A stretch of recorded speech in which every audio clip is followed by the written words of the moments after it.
Good evening, ladies and gentlemen, and we welcome you to Newton Rebels Baseball. This is Frank Martinez, joined along by Chad Fry this evening. As the Newton Rebels will be facing the Derby Twins this evening. This is game 2 of the series. The Newton Rebels lost last night to the Derby Twins 11-1. Tonight we are in Newton, Kansas. And the Rebels take the field. Defensively for the Rebels at first base, we'll have number 21, Andrews. Second baseman will be number 2, Sigris. Shortstop, number 1, Brotman. At third base, number 7, Moore. Left fielder will be number 22, Thrasher. Center fielder, number 13, Gaston. Right fielder will be number 14, Cassane. Catching, number 23, Martinez. And pitching for the Newton Rebels will be number 30, Ricky Hockett. Hockett on the mound for the Rebels. Well, Chad, I think we're on, finally. Yeah, it looked like maybe a loose connection or something somewhere, but hey, all that matters is apparently right now people can hear us, and if they can't, they just need to let me know through the chat, and we'll start working again, right? So hopefully so. Yeah, because it's best for us to not listen, because then we get caught in audio loops. So there you go.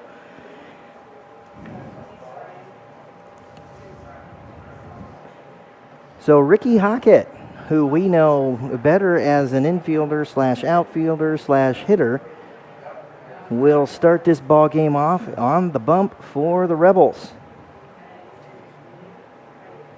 He did pitch last year or the year previous at Friends University. There was no college baseball season this year. Cole Romero to lead things off for the Twins. Twins wearing black today, Rebels in red with the white pants. Romero comes in batting .409 as he's appeared in 6 ball games, has been up to bat 22 times, has 9 hits, and has scored 7 runs. Called strike on the inside corner, just above the knees. Perfect pitch from Ricky Hockett.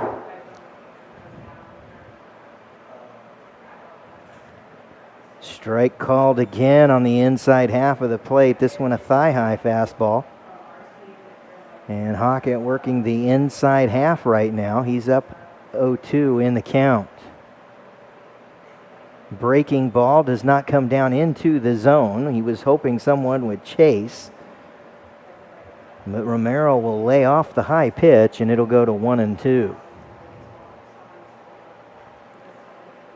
Foul ball, that'll go into the parking lot, and we'll stay at 1-2. Romero had the hot bat last night for the Derby Twins as he was 4 for 4 in the ball game.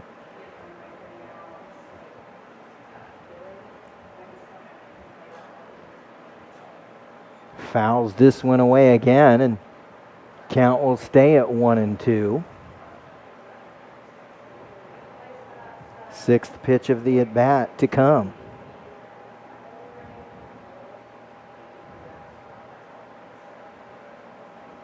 Swing and a miss. And Hockett will record his first strikeout of the game.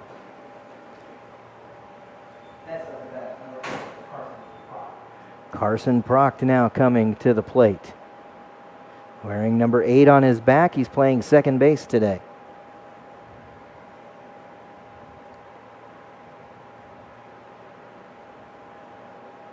First offering from Hockett will be lofted into center field. That will be caught by Gaston. Mm-hmm. Sorry. Yep. Able to camp out underneath that ball. F8 if you're scoring at home. Tyler DeLong, the designated hitter, now due up.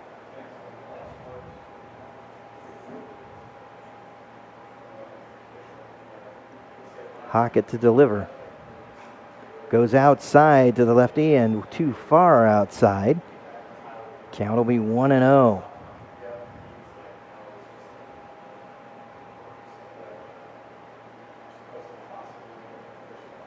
Will miss downstairs and is over the plate, but below the knees. Count goes to 2-0.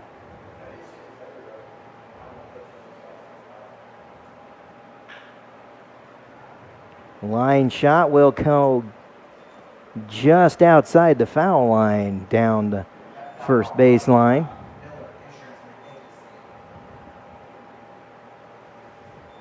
DeLong's a 6'4", 190-pounder from Oklahoma. Facing a 1-1 count.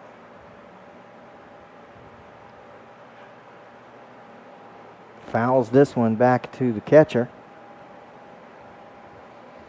Martinez unharmed in that, and the count will go to 1-2.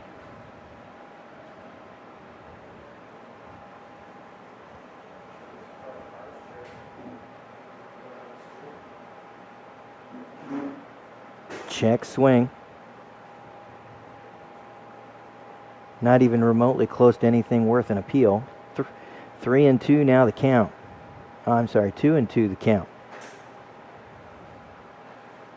Oh, I was right.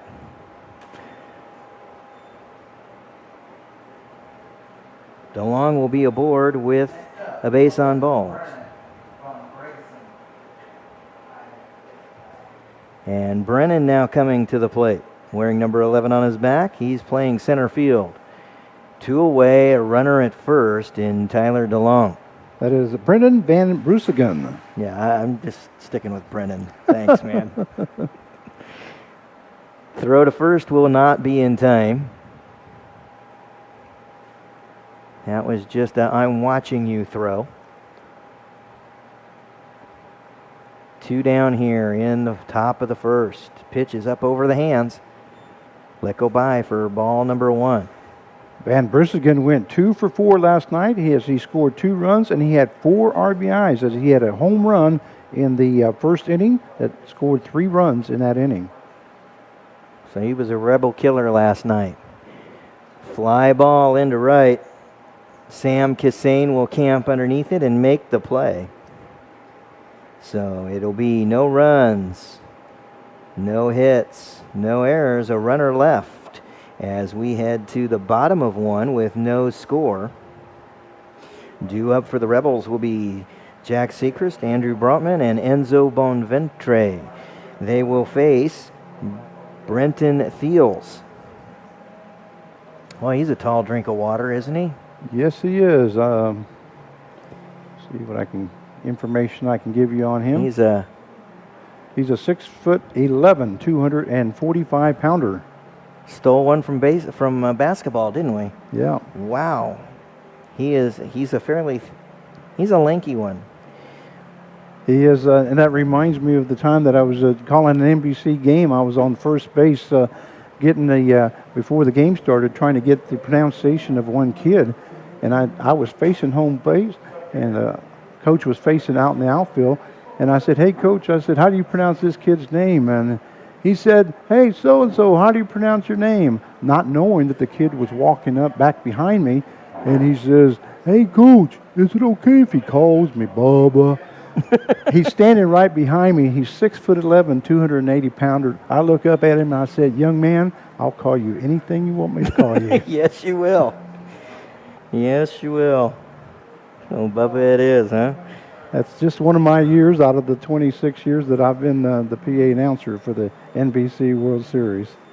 Well, I'm looking forward to hearing what the NBC World Series is going to look like this year. Well, right now they're looking starting the first week of August, and my understanding is they're trying to get done by the 15th because kids got to report back to school. That's if they go back to school, that is. Yeah. Yeah. Well, I've been reading the headlines from college football, and that's not been pretty so far. But away we go. Jack Sechrist now coming to the plate. Sechrist batting .345 as he's appeared in 8 ball games, has been up to bat 29 times, has 10 hits, and has scored 3 runs. Playing second base for the Rebs tonight. We need his bat now.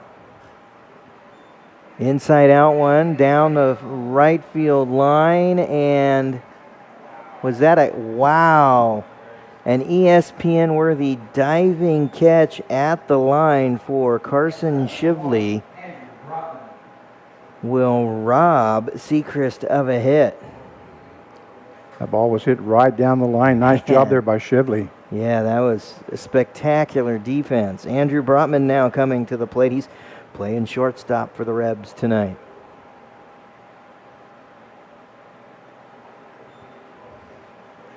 First pitch is inside, and he will work a 1-0 count.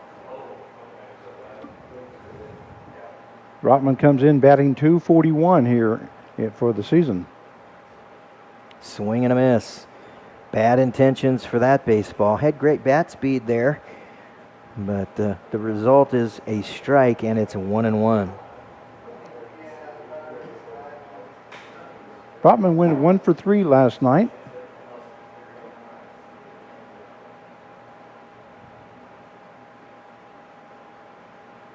Swing and a miss again. Chased a fastball that was a little upstairs, and the count will go to 1-2.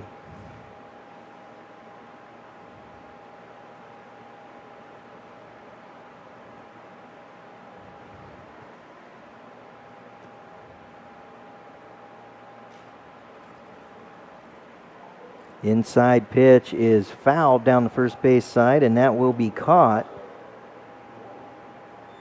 by Navrete. FF3 if you score at home. Enzo the Boom Von Ventre now coming to the plate. He's designated hitter today. It's his third season in a Rebel uniform.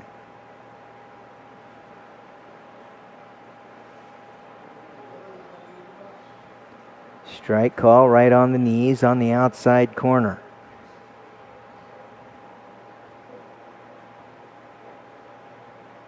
Strike call on the knees. Outside half of the plate. Count is 0-2. And they're working him away. This pitch tails upstairs. Enzo lays off, and 1-2 now your count.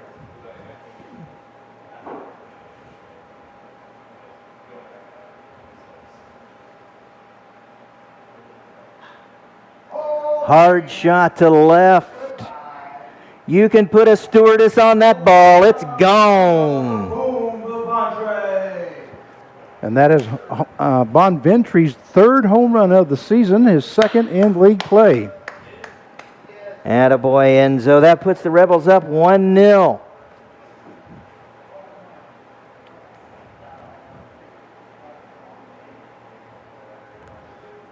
Also gives them a total of 5 RBIs for the season.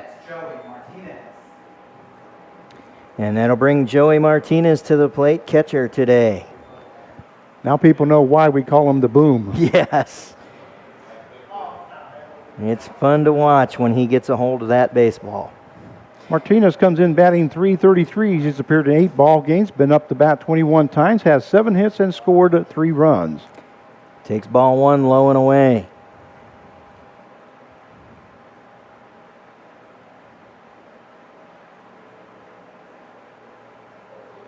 Takes ball 2 tight and up above the hands. Now he's shaking off his catcher now. Line shot down the third base line will bounce to the wall. That should be a double, and it will be a stand-up double for Martinez. That was Martinez's 8th hit of the season. And we've got a couple of Rebels that have hit the ball hard right in a row, and that's nice to see. Lincoln Andrews now coming to the plate. First baseman today. We'll see what the lefty can do today as he faces Thiels for the first time.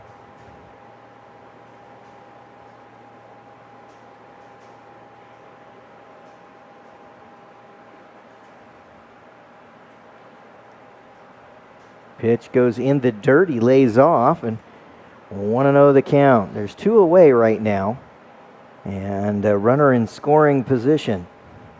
Well, this is something that the Newton Rebels might have talked about in their pregame, because they were talking about getting runners across with guys in scoring position.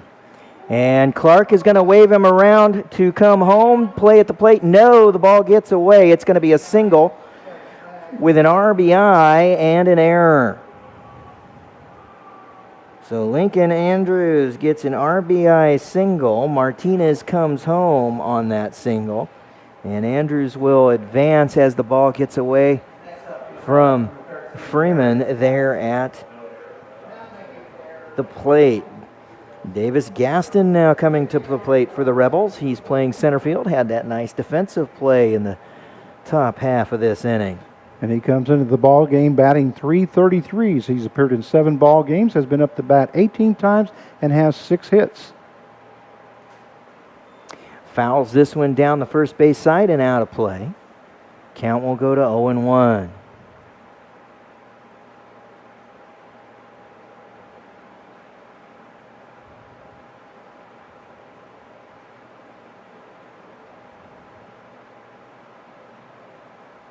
Time called at the plate by Gaston. That was just in the nick of time because Yes, it was. Thiels was getting ready to throw that one. Those are the ones pitchers hate. Some umps hate them too, by the way. Check swing. They're going to call it a strike. 0-2 now the count. He's going to shrug that off and get himself ready for the third pitch of the at-bat.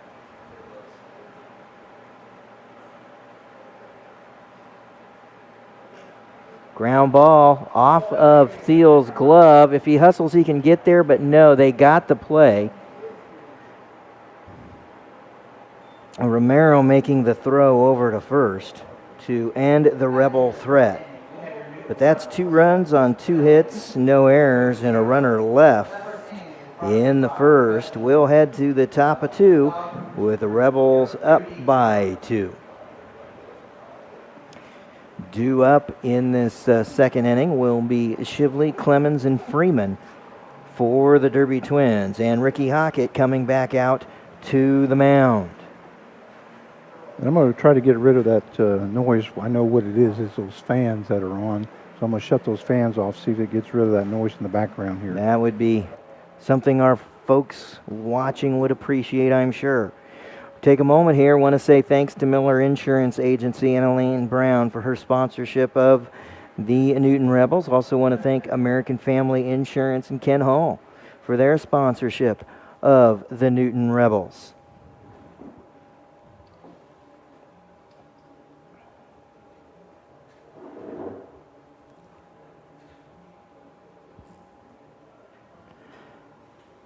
Well, next week will be the big week in Newton. It's going to be fireworks week. Won't be much sleep. Yeah, they've got the tents up, ready to start selling those fireworks. I know my dogs don't appreciate it. I got 2 St. Bernard dogs, and one of them hides underneath the bed, and it's just a bad week for us. It is. It's a tough week for. There's three groups that my heart goes out to for next week. 1, veterans with PTSD. 2, kids because they don't get any sleep and some of them are scared. And 3, pets. So there you go. All right, Shively coming to the plate, playing right field today. Grounds the first one right at down third. The throw will not occur. That hit Caden Moore right in the chest, and he decided that discretion was the better part of valor, and he just concentrated on making sure that Shively didn't go anywhere but first base. I'm scoring that a hit. I would call it a hit also. That was a hard hit ball. Moore did a good job of staying in front of it, but just was not able to come up with it. And that'll bring up Clemens, who's playing shortstop. Throw to first will chase Shively back. No count now, with a runner at first and none away. Pitch is up and away, and that'll be ball 1. Clemens comes in batting .129. He's appeared in 8 ball games, has been up to bat 31 times, has 4 hits, and has scored 3 runs.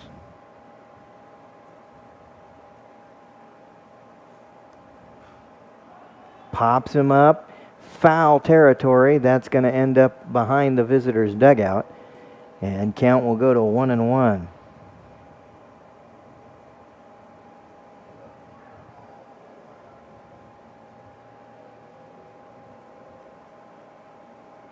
Clemens will dig in for the third pitch of this at bat.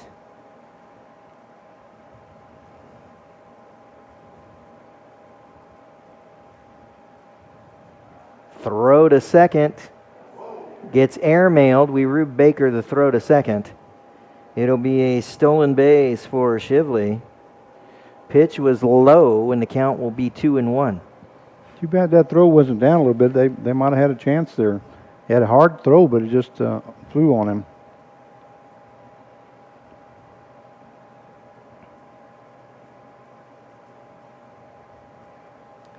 Clemens now has a 2-1 count and a runner in scoring position. That's a shot into center field that will drop right in front of Gaston. And now there will be runners at the corners for Gus Freeman. Freeman coming in batting 154. He's appeared in 4 ball games, been up to the bat 13 times, has 2 hits, and has scored 1 run. He's playing catcher for the Twins today. And comes into the ball game to hit with his team down by 2, but runners at the corners and none away. Pitch in the dirt, well played by Martinez. 1-0.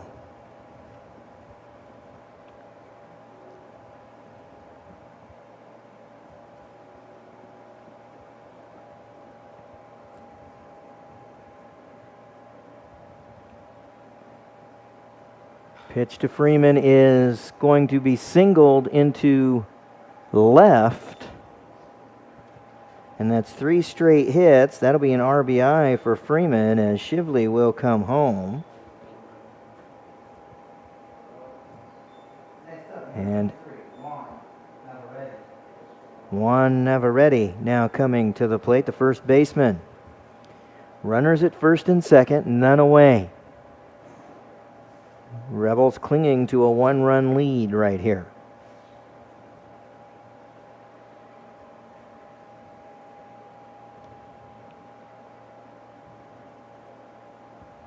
Shows bunt. He's not able to get it down. One thing we found out about these Derby Twins, they can sure hit the ball. They ended up with 14 hits last night in 7 innings. Count goes to 0-1 after the bunt attempt.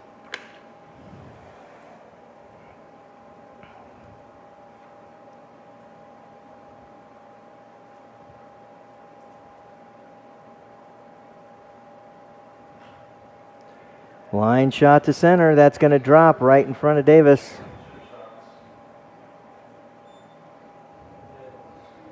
And that's 4 straight singles to open up the inning. Nice job there by Gaston out in center field as he threw that on 1 bounce to home plate. Matt Aiken, the number 9 man in the batting order, is now due up. He is playing over in left field today.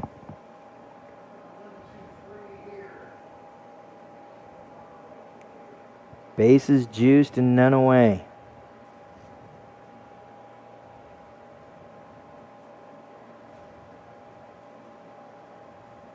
Time called at the plate.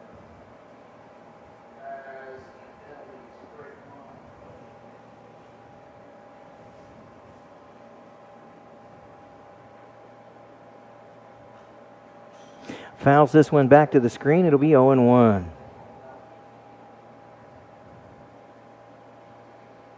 Akins did not play in last night's ball game, but he is batting 200.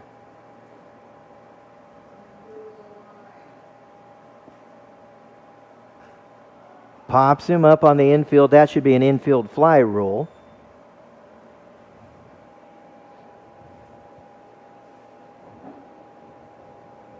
Four out, number 1.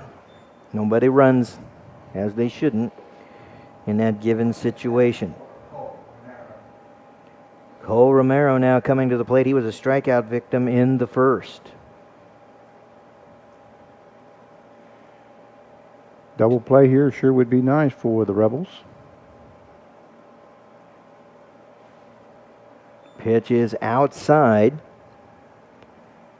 and will be 1-0.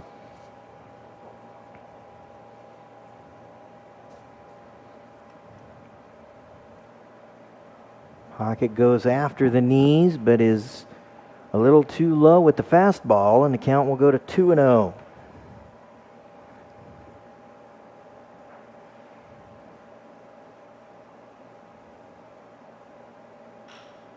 Ground ball towards second. 4, 5, 3, 4, 6, 3. Sorry, double play. The old pitcher's friend. Yes, nothing better than a double play, especially in that kind of a situation. One run will hit, one run will score. 4 hits were granted. There were no errors, and there'll be a runner left. And Chad, I'm not sure if you saw that or not, but as Sigris made that play, when he threw the ball to Brotman, Brotman caught it barehanded. Yeah. And was able to make that quick throw to first base. That's why they were able to get the twin killing there. He was able to save that extra half a second of getting that out of his glove.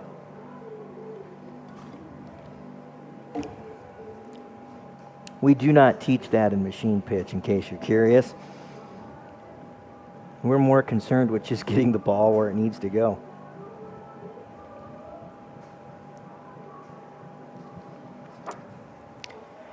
All right, we'll head to the bottom of 2 with the Rebels up by a run. And due up is Thrasher, Moore, and Cassane.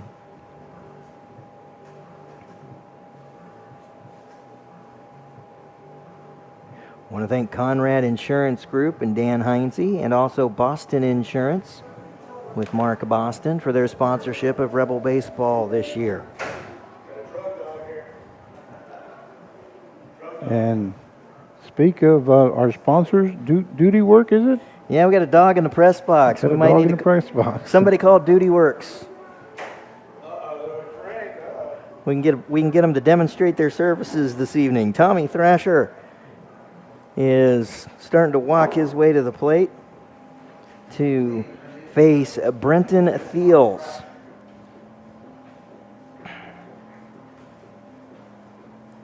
Thiels didn't have a bad inning last inning. He only gave up 2 hits, but those hits were huge.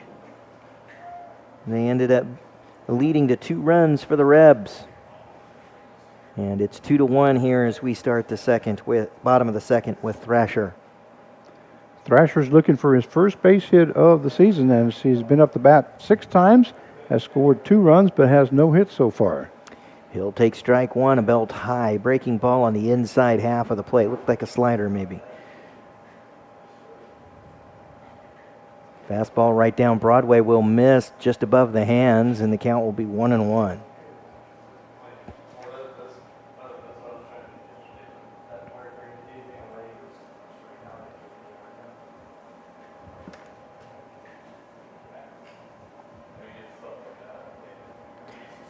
Ground ball towards third will be scooped on the throw. And Thrasher unhappy, but he's going to continue to be looking for that first hit as Proct makes a nice play over at third, charging that ground ball and making a decent throw over to first. And a great play there by Juan Navarrete. Yes. Scooping that up. Yeah, that was a defensively very strong play for the Twins. Caden Moore now coming to the plate for the Rebs. Shows bunt, pulls it back. And no motion, that means it's ball 1.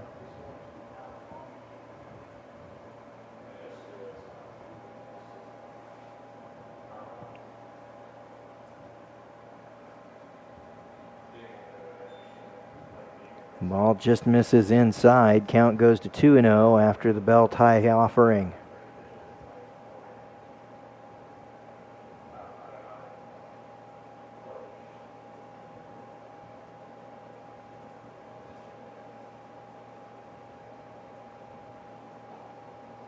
Thiel will catch the front knee with a fastball to the lefty, and the count will go to 2-1. Nice pitch by Fields.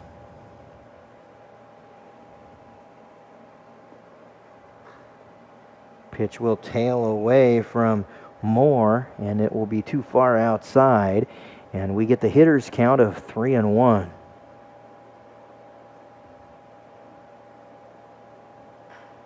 Ground ball right back up the middle. That'll be a single. And Caden Moore aboard.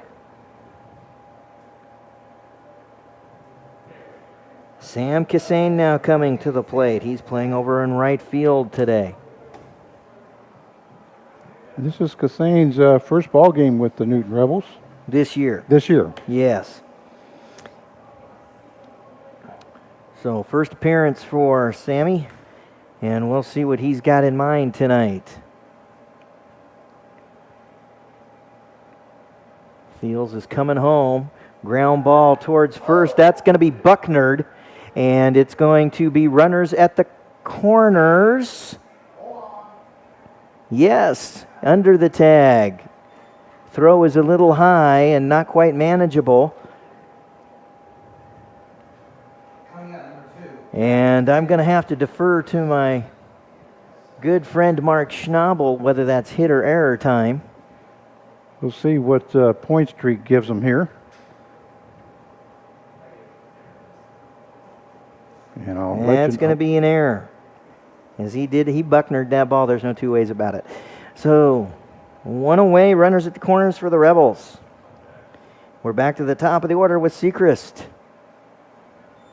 And a wild pitch will allow Sam Cassane to head over to second.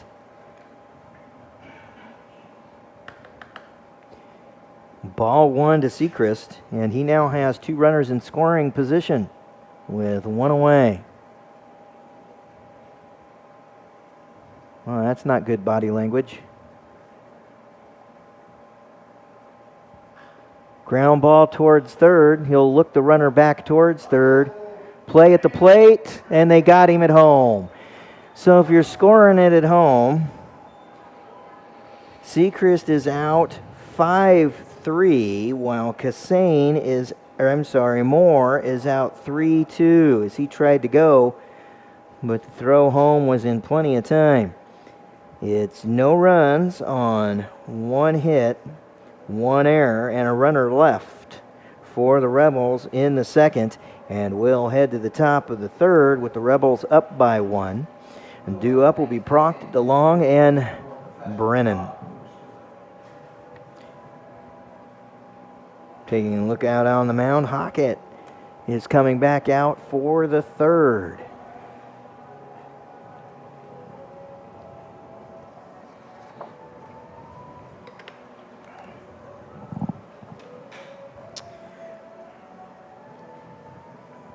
This will be an interesting weekend in the community of Newton. We got a car show in the park tomorrow.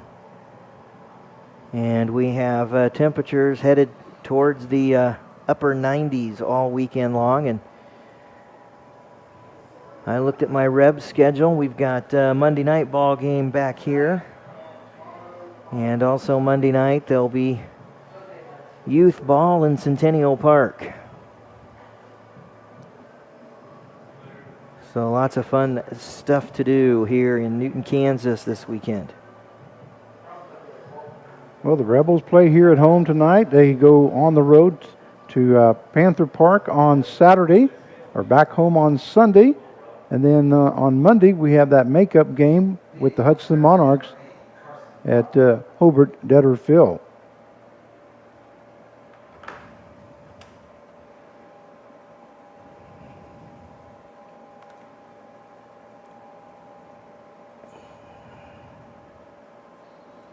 So we'll start the top of the third off with Carson Proct. He flew out to center field in his last appearance, that coming in the first inning.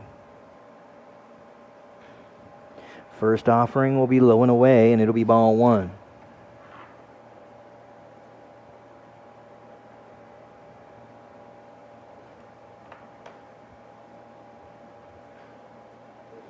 Excuse me, swing. We'll go right back to Hockett at first. He'll make the pitcher, and he'll make the flip to first. And Proc is retired. Tyler DeLong, the designated hitter, now coming to the plate. He walked in his last appearance in the first inning.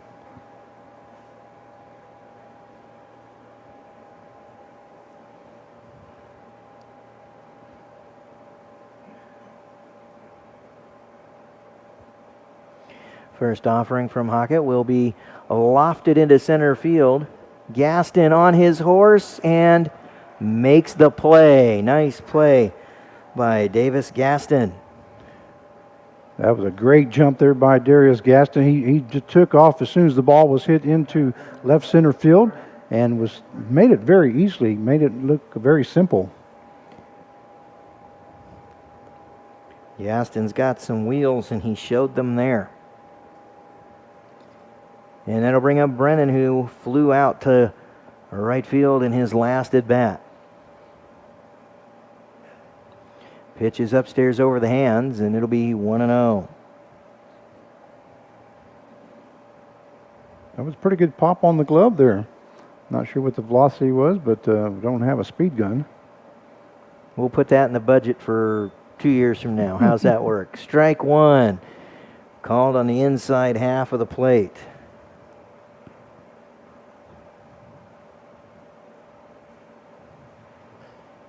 Ground ball right back to the pitcher. 1-3. Familiar refrain for this inning. No runs, no hits, no errors, nobody left.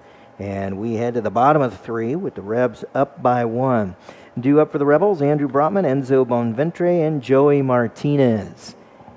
And these hard to miss. At 6'11", Brenton Thiels coming back out to work his third inning. He's given up 3 hits, 2 runs, both of them earned so far. And on point streak, for some reason, they have 1 run on 4 hits for Derby and no errors. And for Newton, they have 2 runs on 5 hits and no errors. But we know that there was a couple errors there. Yep, yeah. Sam Cassane, I have him reaching on an error, and I'm not sure. Oh, there's 1, 2, 3. Actually, I made an error in my score sheet because there should have been 3 hits for the Rebels in the first inning. So right there's your discrepancy. The discrepancy is the error that allowed Sam Cassane to reach, but. That one was a matter of interpretation, you know. You can call it a hit or an error. Right.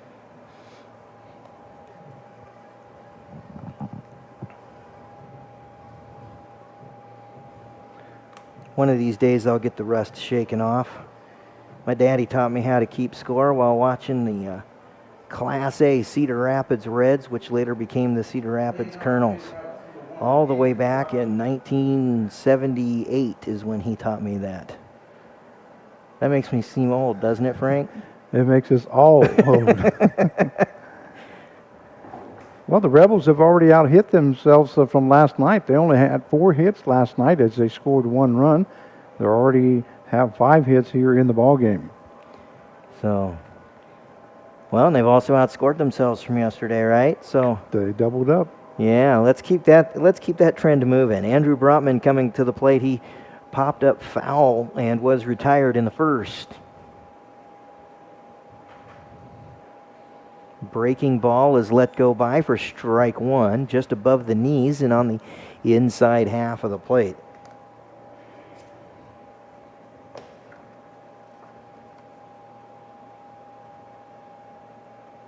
Swing and a miss. That'll even the count at 1s. Andrew Brotman's parents are Bob and Christy Brotman. Siblings are Zach, Janie, and Bethany.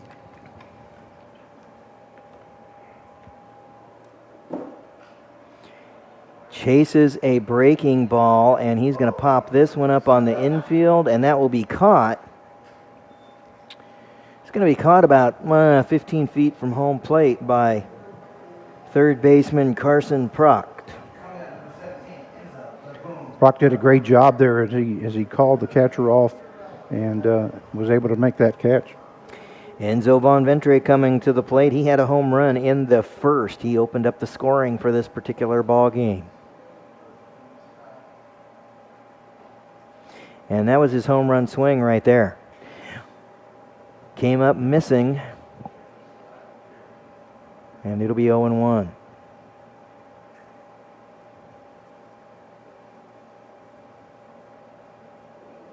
Pitch comes inside, but it'll catch just a corner, and the count will go to 0-2. Great breaking ball there by Thiels.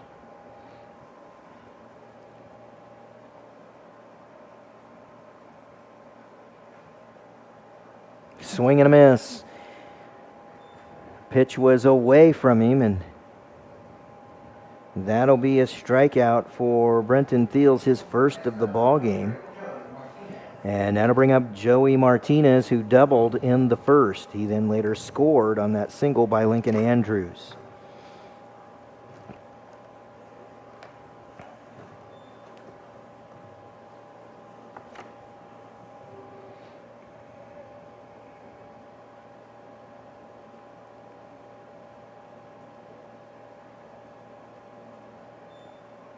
Breaking ball will tail too far down, and it'll be 1-0 to Joey Martinez.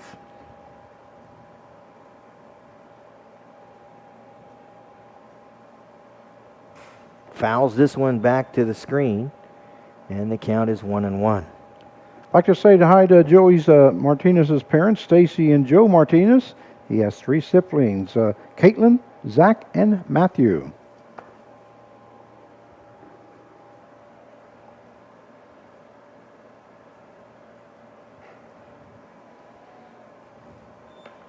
Count will go to 2-1 after that miss by Thiels.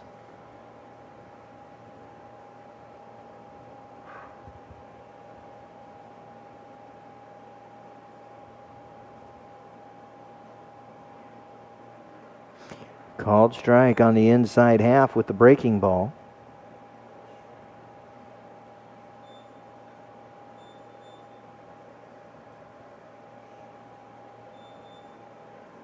Two count now. Thiels taking his time. Check swing, called strike. No, they call him safe. All right, everybody was trotting off the field except Martinez and the first base umpire. Count is full.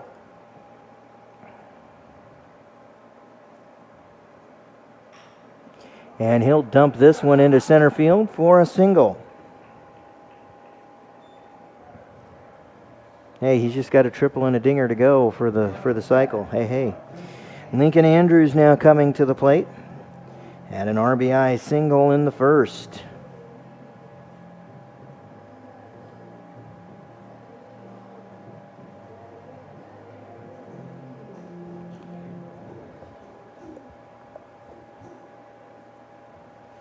Runner at first with 2 away. Throw to first.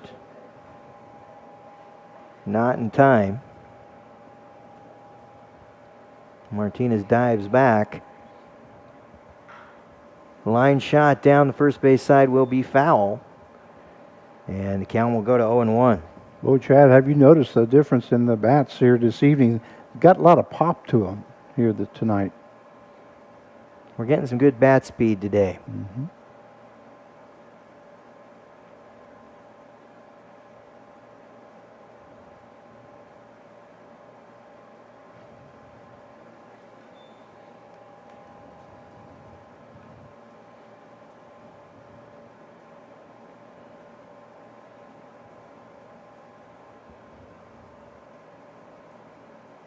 One and one count now for Lincoln Andrews, who's got an RBI in this ballgame.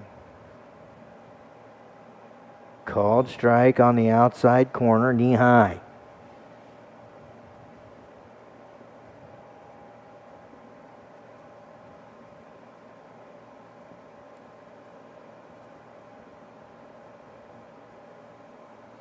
Two away here with a 1-2 count.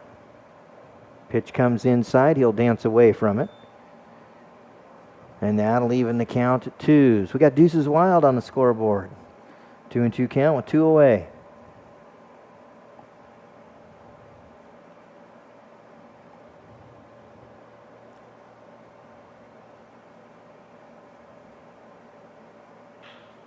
Ground ball will be scooped over at first. Nice play by Navarrete. It'll be 3 unassisted to retire the side. No runs on 1 hit. No errors. And a runner left. And we get ready for the top of 4. And as we get ready for the top of 4, I want to thank our game sponsor of the night, Duty Work. They are a pet waste removal company.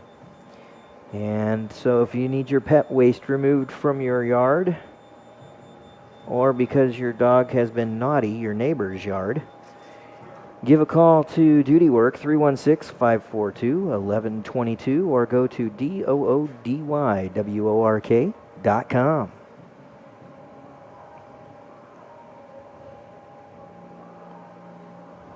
And then my kids wonder why I don't want a dog. You gotta feed it and clean up after it. That's pretty much it right there. Well, imagine having 2 St. Bernards. That's exactly what we have. Yep. Oh, Duke and Daisy. You might as well have 2 more kids, right? I mean, Well, we definitely can't go anywhere, that's for sure, and leave them for very long. those things probably eat about like a teenage boy, don't they? Yeah, they eat plenty. They don't eat as much as you would think, but they do have a appetite. It's funny because every time we go somewhere, we'll tell the kids, if we're meeting with the kids, we'll say, well, we got to get home because we got to go let the dogs out or go feed the dogs. And they said, man, you guys pay more attention to those dogs than anybody. They said, well, they're just part of the family. Well, and that's what they're supposed to be. Carson Shively will lead things off for the Twins here with Cade Clemens on deck. Shively had a single in the second. He started a run of about, 4 straight hits for Derby in that stanza. He'll take ball 1 inside. He's batting .310, and like you're saying, he's 1 for 1 and has scored a run here in the ball game so far. And Hockett has decided to try and attack him with a breaking ball, but he's not able to get that breaking ball in the zone right now. 2-0. Just misses on the outside half of the plate, and the count goes to 3-0.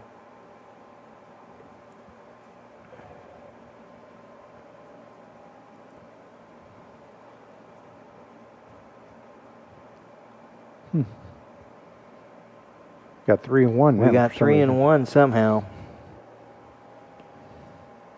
Got to be a little more demonstrative with that signal. Pops him up, and somebody just, hold on. That's Caden Moore. Caden Moore has come up limping, and that's an ankle, and if it's the backside, we're looking at Achilles. Let's see what they were working on here. Well, he's down. He's down now. Yeah, he definitely went down. The count will be full when we return to action. Moore is third baseman, batting in the 8-hole. He is down in foul territory, hobbled pretty much immediately when he tried to make a break on the ball. And we got Brooke Powers out there, our team trainer. Yep, she's taking a look, and so he's in good hands. There's no question about that. But by the way, Brooke Powers has done a great job for us here for the Newton Rebels. She's from Bethel College sports trainer. And he's walking off under his own power. Sorry, didn't see who came in at third base there. It's number... Lachlan Ross.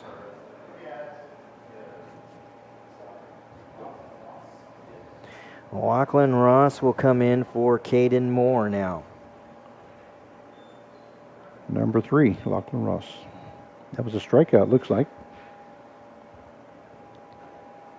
I'm not exactly sure how that worked. Well, it was a full count, remember, and he...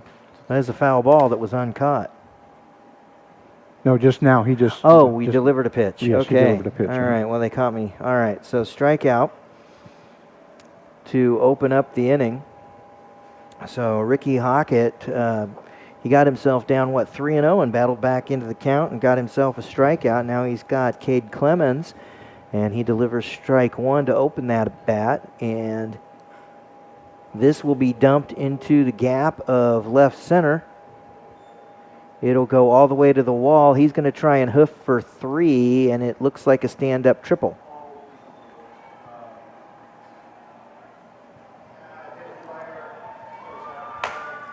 And the throw hit a player that was sitting outside the dugout, so they're going to send him home.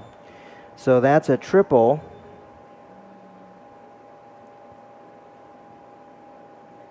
And he's coming home on an error.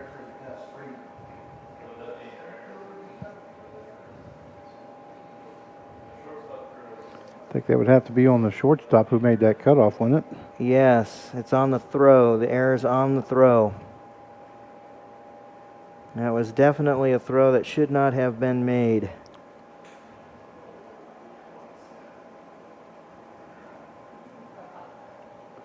Foul ball to open up the at-bat for Gus Freeman. It goes down the right field line and just tails into foul territory. So this game now tied at 2-2.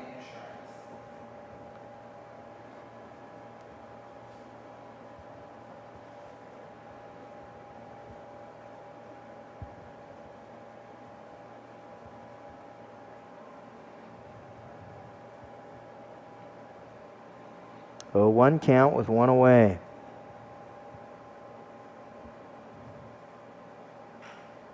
Line shot will drop into left.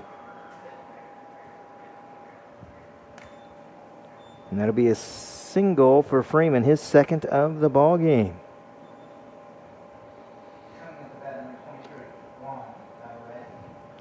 Juan Navarrete now coming to the plate. He singled in his last appearance. That coming in the second inning. And the Derby Twins continue with the hot bats. They now Especially have 5 hits. Yeah, especially in the bottom half of the order here. That's a foul ball off of Navarrete's elbow, and the count will go to 0-1.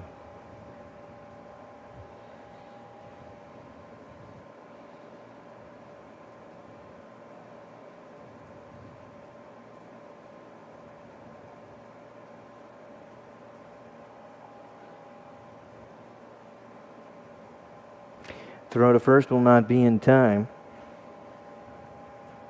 Clemens will dive back and get his uniform sufficiently dirty. Swing and a miss. We'll go to 0-2 now on Navarrete.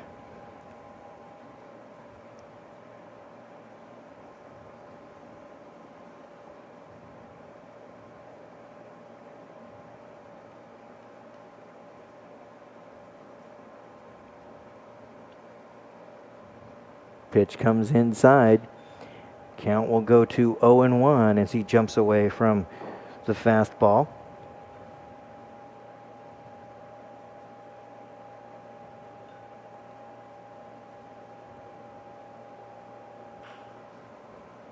That'll go towards short. 4-6-3. Twin killing, yes. 6-4-3, your double play ball. Andrew Brotman making a nice play on the grounder, and Sechrist making a nice pivot. That's the second double play turned by the Newton Rebels here this evening. Yes, it is.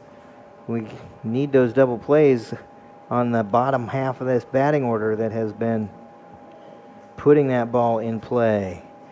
So in that half, there was 1 run scored on 2 hits, 1 error, nobody left. We head to the bottom of the 4th, game tied at 2. Gaston, Thrasher, and Moore due up for the Rebels, and Thiels out to work the 4th for the Twins.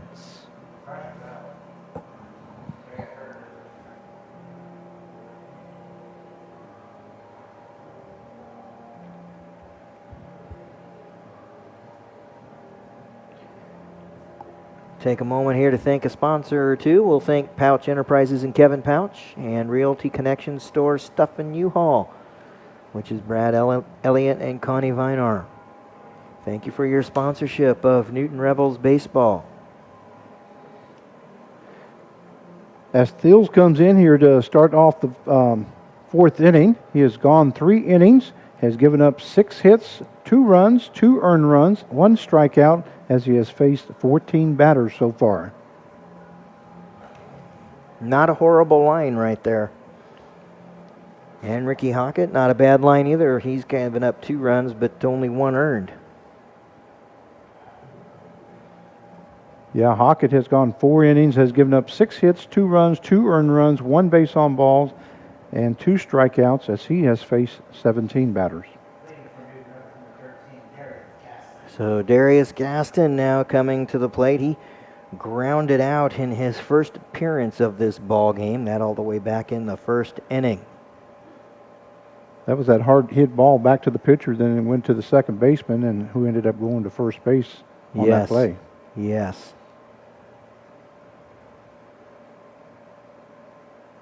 Shows bunt and is not able to get it down. It ends up being foul.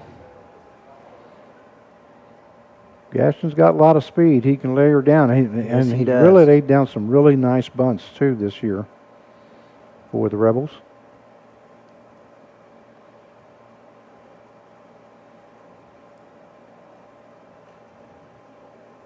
Gets his bunt down. Third is charging hard, and it will make the play. Carson Proct able to get to that ball. That time Gaston had a nice bump, but boy, his wheels spun on that dirt before he took off. Yep. Best bunt I ever saw in my life happened on this field. It was about 4 years ago with a kid named Cale Thompson who bunted one right down the third base line. Everybody was convinced it would go foul, and it actually hit third and sat right inside the foul line in fair territory. He was standing on first looking at the ball, and it was sitting still. It was gorgeous. Never seen anything like it. Strike one offered to Tommy Thrasher. Thrasher takes a shoulder-high breaking ball for ball 1. 1-1 the count now. Thrasher grounded out in his last appearance, that coming in the second inning.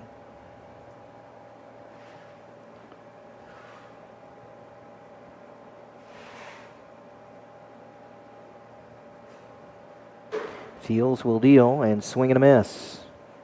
Breaking ball fooled Tommy Thrasher.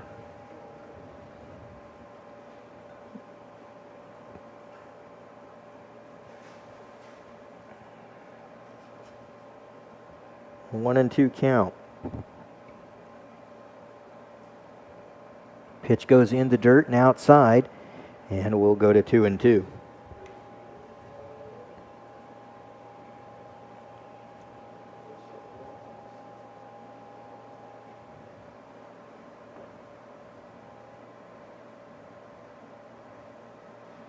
Fouls this one back.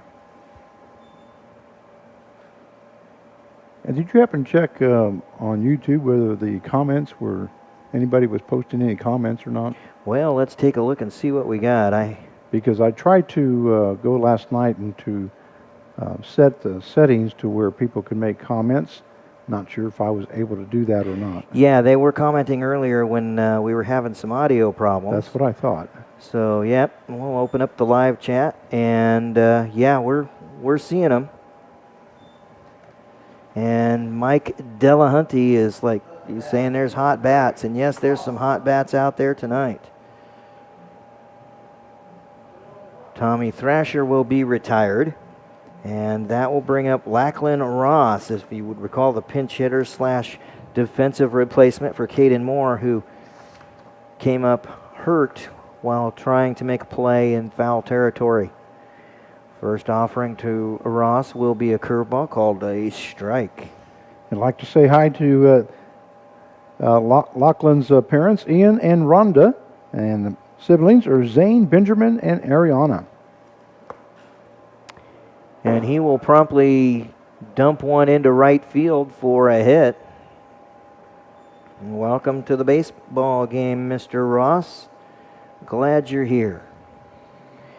And Sam Cassane now coming to the plate. So Sam reached in the second on that Bill Buckner play. We always want to do shout out to parents and siblings, but sometimes I'm afraid to do that, Chad, because I can't read their writing. So if I mispronounce somebody's name, it's probably because I could not read the writing. Need to teach a course in penmanship this summer, huh? 1-0 the count after the initial offering to Cassane. Inside out's a pitch down the third base side, and it'll fall foul. And that'll be 1-1. Yeah, I watched a special on ESPN where they talked to Bill Buckner about that play and his return to Fenway Park and the emotionality of it all. And it's almost not fair that that's what we remember him for. He was a heck of a ball player. Heck of a ball player, and then that was the one play that he would always be remembered for, unfortunately. Yep.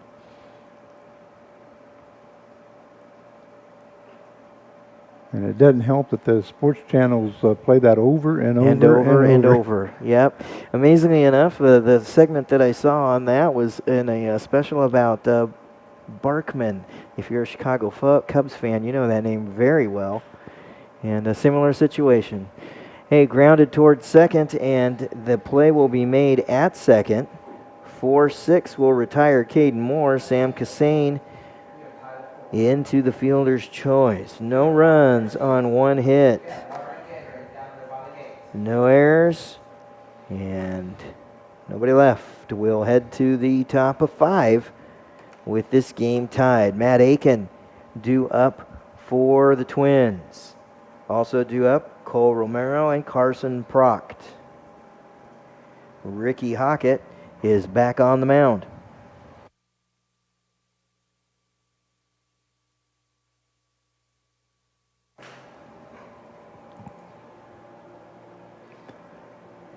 And once again, I gave you those numbers for Hockett. Yes, he's been throwing well. So he might be our Renaissance man. Well, the only difference between last night's game and tonight's game is, of course, we were getting hits, but we have defense. We've had two double play turn that helped him out, especially in that second inning. Yeah, the second inning where we had given up about 4 straight hits and actually induced a infield fly, which is one of the most misunderstood rules in all of baseball. And then got that double play ball when the top of the order came around. And then got another double play ball in the 4th. Aiken now coming to the plate. He's the one who was induced into that infield fly in the second.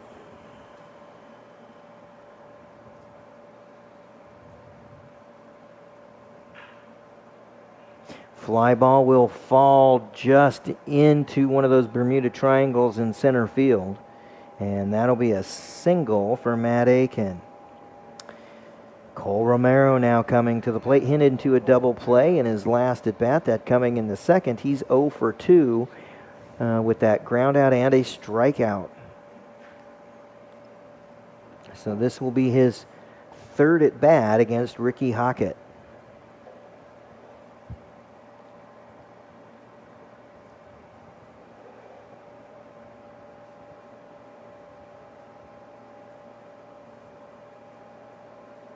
First offering will be just a bit low, and the count will go 1-0. Aiken so far for the season is 6 for 30. His batting .200, has 1 home run and 3 RBIs.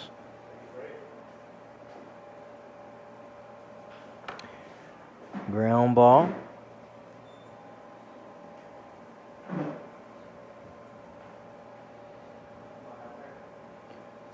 One and one the count after that one goes well foul.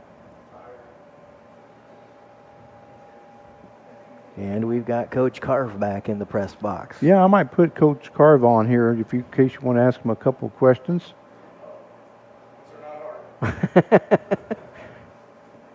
Coach Carve is one. sorry about that, Chad. Coach Garv is my color commentator on all the away games. The man knows baseball. Well, actually, he thinks I put him on because of his looks.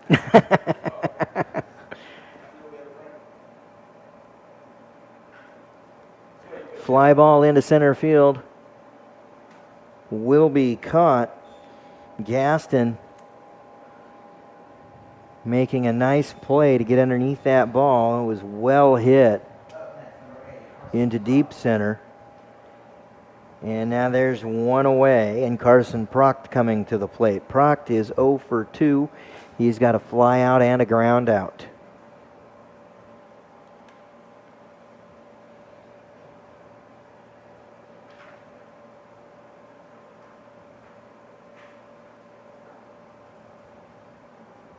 Just misses the front knee with a fastball, and just a little too low, and the count will go to 1-0.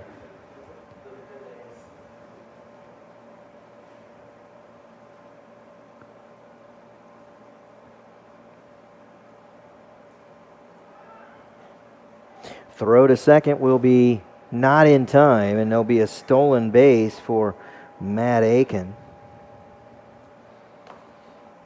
That was one thing that the Derby Twins did a lot of last night, where they probably had 4 or 5 stolen bases. When you've got the speed, you might as well. Free bases are free bases after all. Not to mention it takes away the double play opportunity. Wounded duck into right field. The throw will come home. And there will be runners at the corners for Tyler DeLong.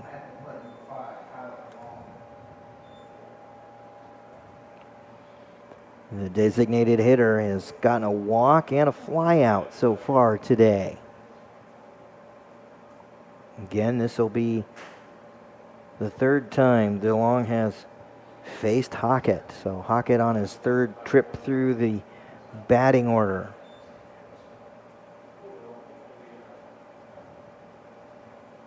Breaking ball will be a called strike and count as 0-1.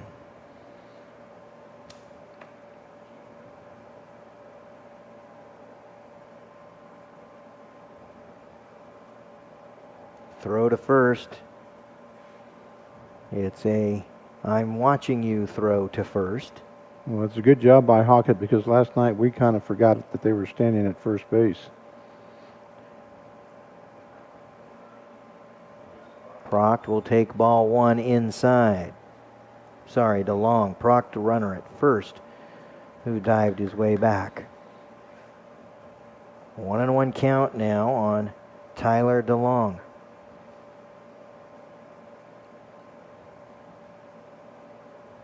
Nope. Hard shot to right. Gone. That's a 3-run shot. That's exactly what he did last night, too.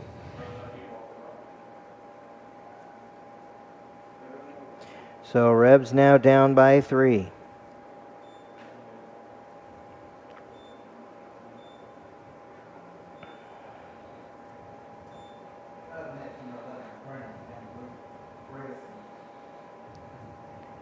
I'm going to try this. Brennan Van Brusigen now coming to the plate. He hit a comebacker to the pitcher in the third. Rebs down now 5-2. There's one away here. He's going to try and bunt his way on, and that gets fouled back to the screen.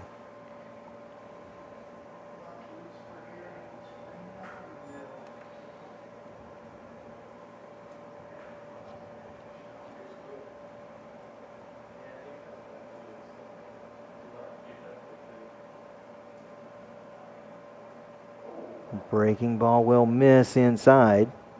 He wanted that pitch. And the count will go to 1-1.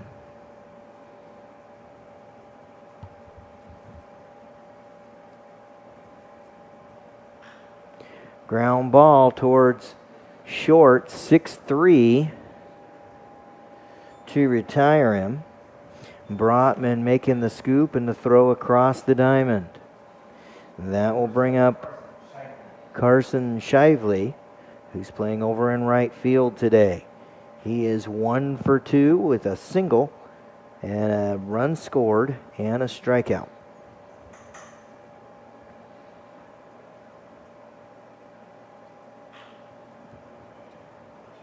I'm going to dump one just into shallow left field. It was just out of the reach of Brotman. And he's now 2 for 3 on the night. That'll bring up Cade Clemens.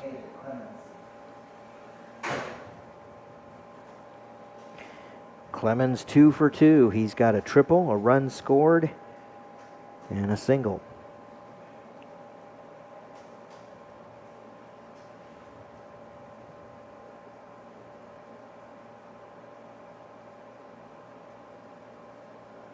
Pitch is called a strike, just catching the front knee.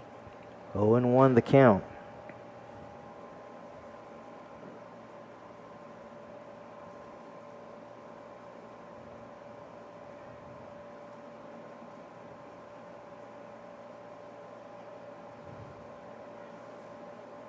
Breaking ball on the inside half.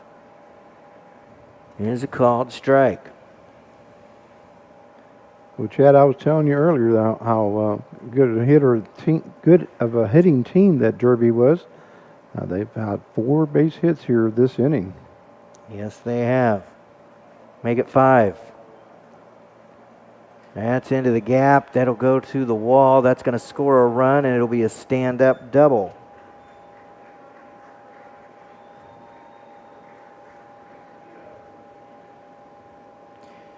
Shively comes home, and they've put 4 on the board here in this stanza. Gus Freeman due up at the plate. He's 2 for 2 with an RBI.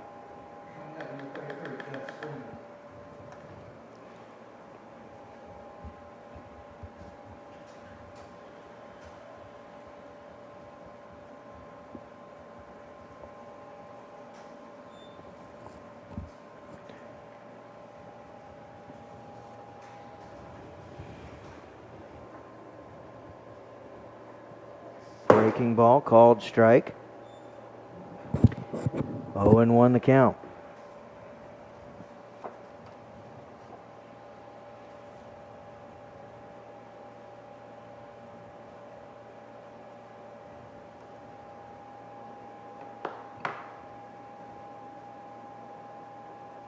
So runner at second. Breaking ball in the dirt. 1-1 now that'll count. Runner at second with 1 away. Actually, I think we got 2 down now. Yeah, we do. Yeah, they had a 6-3 play.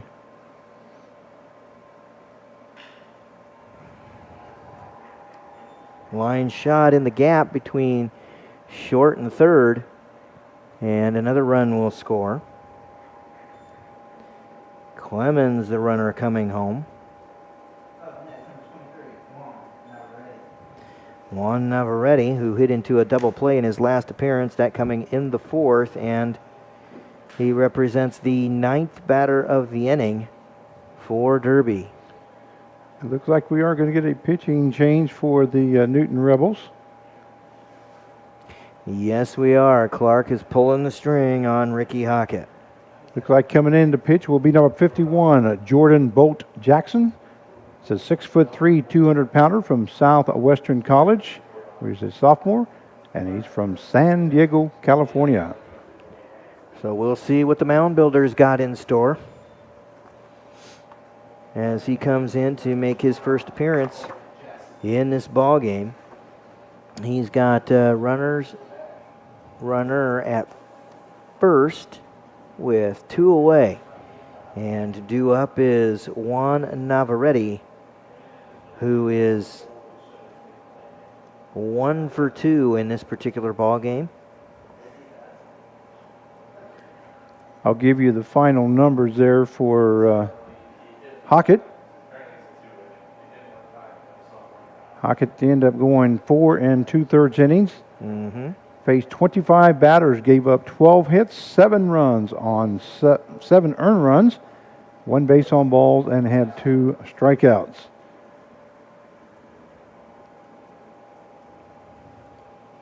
And for Jordan Bolt Jackson, we'd like to say hi to his parents, Rhea Bolt and Sylvester Jackson. He's got sisters Jessica and Jennifer. And I found this very interesting. The person he said that he would like to meet is Bill Gates.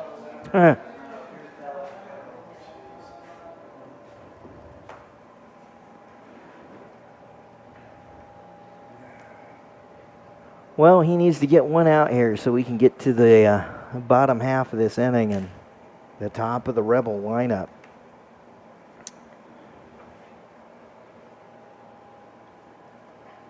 Yeah, the Derby Twins last night scored 3 runs in the first, 2 in the second, 1 in the third, 3 in the fourth, and they just kept pounding away. Just kept doing it. Like I Today, say. it's more of a story. Right now, at least today, it's more of the story of a big inning here.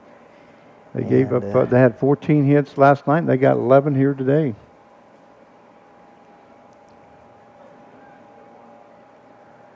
And Juan Navarrete coming up the plate.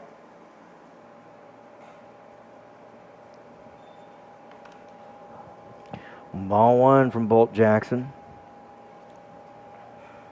Just missing with a breaking ball.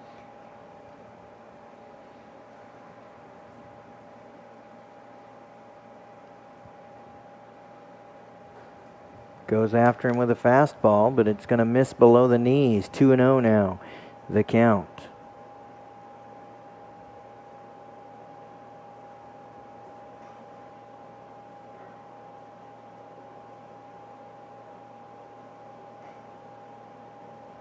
Called strike, elbow high fastball. Count goes to 2-1.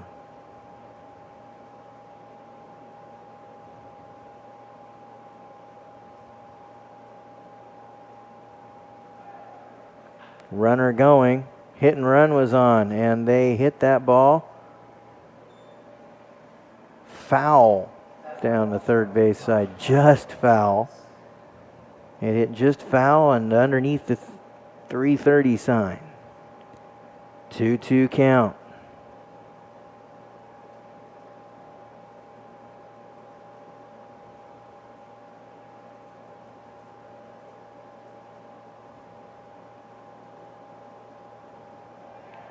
And that'll be a hit batter.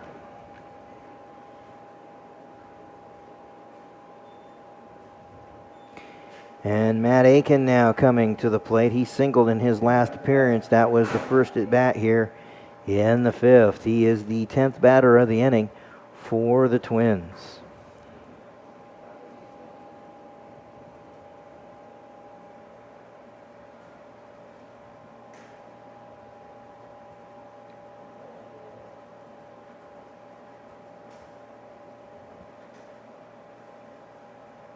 Swing and a miss.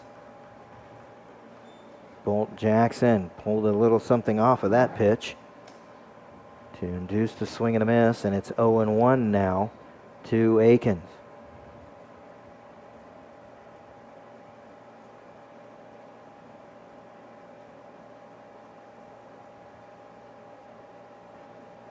Just missed outside, tailed away from him, and the count goes to 1-1. Chad, we need an out. Yes, we do. Just one. Pitch comes inside, just misses his elbow. And the count will go to 2-1 on Aikens.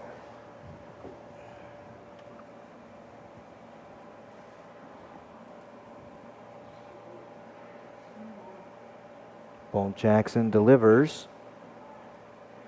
Called strike. Elbow high fastball. 2-2 count now.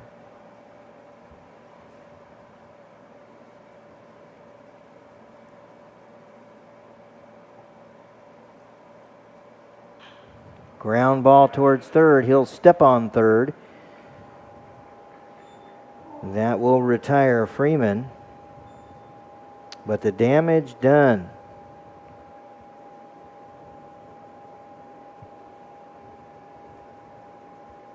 That's 5 runs. 6 hits, looks like. Yeah, looks like 6 hits to me, too.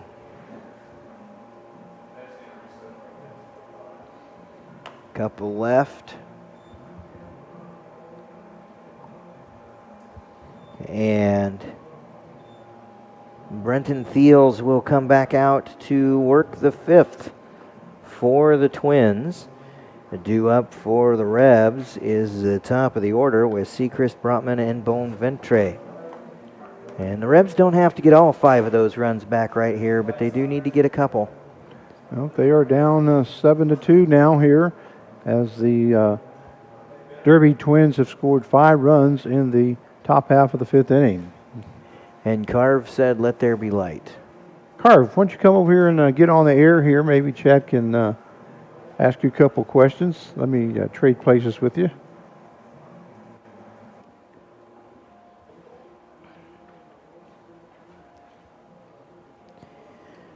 So here we are. We're heading into the bottom of 5, and the Rebs are down by, well, we're down by a field goal and a safety. That's what we're down by. Yeah, this isn't exactly what we envisioned this game. The guys seemed pretty pumped up for the game, and they were playing well early, but I don't know, Chad. How hard is it for a team to keep their composure after a 5-run inning like that? Well, it's tough because you don't want the guys to give up, and you hope that there's still fire and they realize, you know, like I'm sure the coach is still saying, hey, we're still in it. Let's get 2 or 3 runs and be right back in it. But it's tough because, you know, that was a long inning, and you always want to prevent the long innings. Yes, you do. That's tough on it's tough on everybody. Tough on your offense and your pitching staff and everybody. Strike 1 will be the call from Thiels as Sechrist opens up this at bat. 0-1 count now. Ground ball towards short, deep in the hole. Throw across the diamond in time.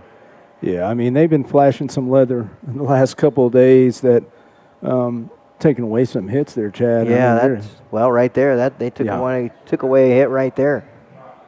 So, yes, it's that makes it tough. Andrew Brotman now coming to the plate. He's 0 for 2 so far. He's popped one foul, and then he popped one right up in front of the plate. So, need some solid contact here. Swing and a miss to open the at-bat for Brotman. You know, and that's one thing that I had the opportunity to address the team before the game, and I said, use the field. Use that field, and if you notice, they're pitching away a lot. Use that right side. Mm-hmm.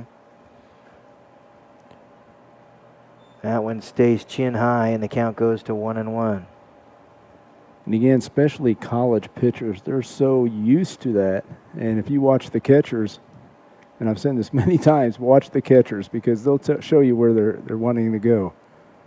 Well, they're so used to pitching against guys with aluminum bats in their hands. Ground ball towards first. That will be scooped by Navarrete.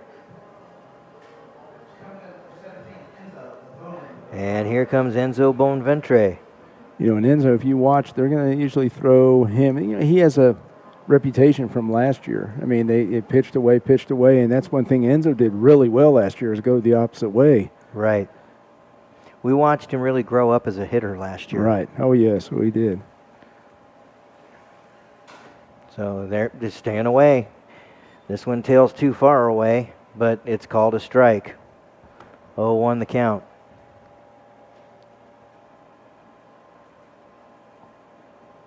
In the dirt. Away. 1-1. You just need to get something starting, even if it's 2 outs, you know, just something and get back on the board. Yeah, get a little momentum, headed the right direction.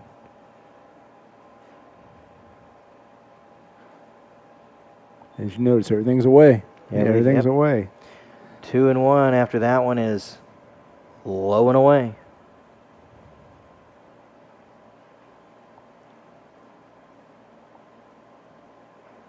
Came inside, gets a called strike.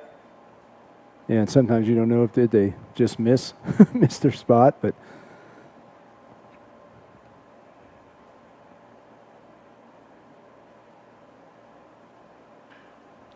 Ground ball down the third base side. They're going to call that foul. That was close, but it's 2-2 count. But the biggest thing right here, Chaz, that the Rebels can't give up. They got to keep fighting. They got to keep improving every game. And if they're just, staying status quo and not getting better, then, it could be a very long month ahead. Yes, it could be. Chases a high pitch and floats it out into left field. Well, and you mentioned reputation that he built last year. This team has sort of a reputation as a program and a team you do not want to play in the last 2 weeks of the year. No, that's something we're going to get it together. The thing is that we don't know what's going to go on if there's a postseason tournament, if there's going to be that tournament. And, like we always had the Walter Johnson tournament. We always had some things, something like that.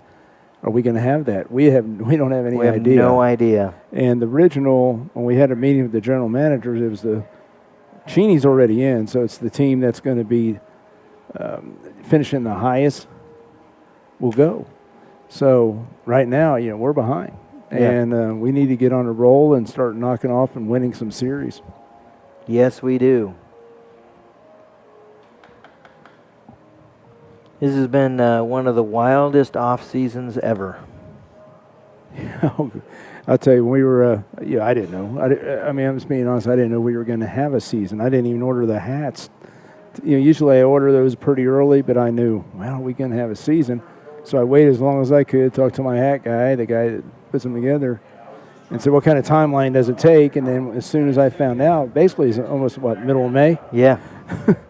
So he came through and got the hats, and we got the uniforms and everything, but it was one of the most difficult, off seasons that as a general manager that, I know that all the general managers, we talk about it and then all of a sudden all the players, it's just like we're talking about all the leagues closing down, and all of a sudden there's players calling and coaches calling and across the country.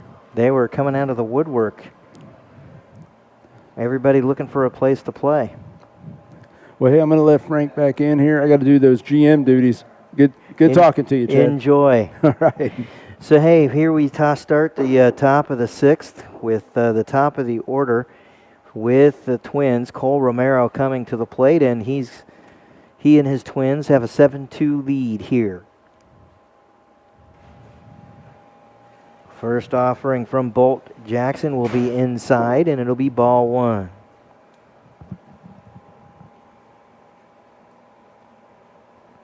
And we'd like to thank Kevin Pouch, who's running our camera now for us.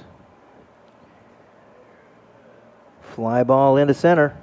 Will be cut.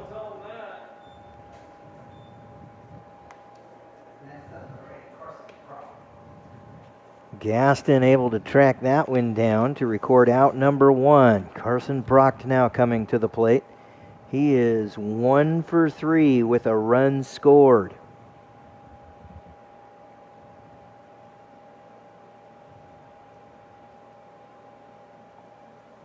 Not only is Kevin Pouch a sponsor, but he's also our director of operations. And strike one called to Carson Proct. Bolt Jackson will induce the ground ball. That'll be towards short. Off balance throw towards first is offline. And that will result in a hit and an error.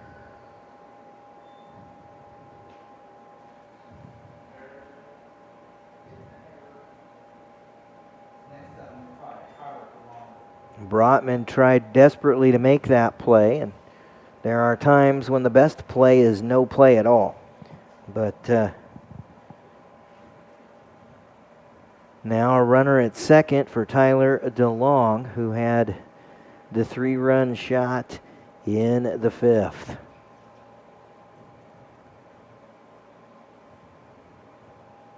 Time called, and Martinez. Yep, Martinez headed out to there. They want to make sure they're on the same page here. The Rebs cannot afford to give up more runs right now. And especially big-time dingers that would move that momentum meter a little bit further towards the Twins.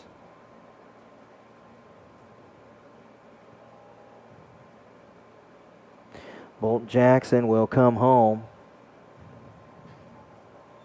He was glancing at second, but never really serious about going there. 1-0 now as the pitch is in the dirt.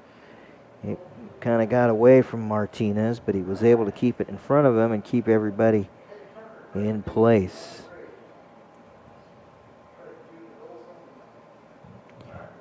Want to know your count now to DeLong.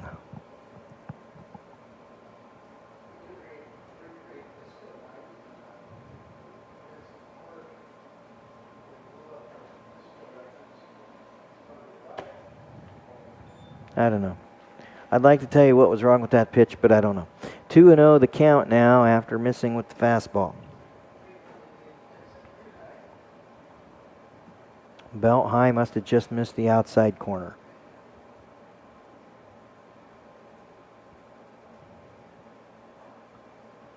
That one's low, and it'll be 3-0. Again, there's one away. Rebels down by 5. They've been out hit 12-5 thus far. They've also committed 3 errors tonight. Our city commission has all said that they're okay with that. City attorney has sat on it for 2 years now. So severe. We've been talking about it. And that'll be a walk for DeLong, and Brennan now coming to the plate. He is 0 for 3. Grounded out twice, flew out once. Runners at first and second now with 1 away.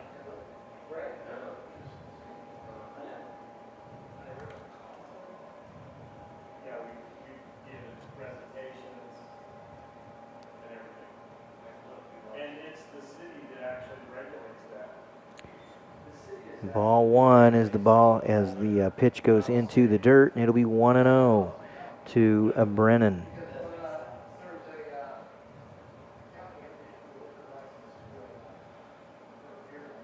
Well, it might have been, if it was out in the county, it wasn't in the city municipality. 1-0 your count now to Brennan. Runners going. Throw to second in time. But he dropped the ball. He got slid under.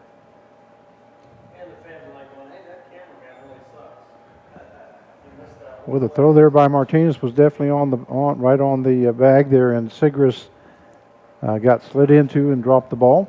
Yeah, if he'd have held on to the ball, that'd have been an out. But it's really hard. That's a tough ask for the way that play went down. And now there's runners at second and third for Brennan, who's 0 for 3. He faces a 2-0 count. Fouls this one down the first base side, well out of play towards the bullpen. And now 2-1 now the count.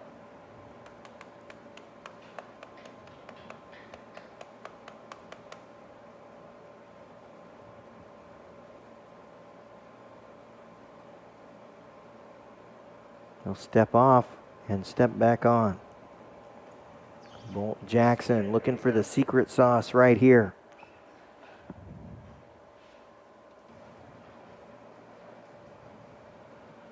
Called strike on the inside corner. And that'll set it at 2-2.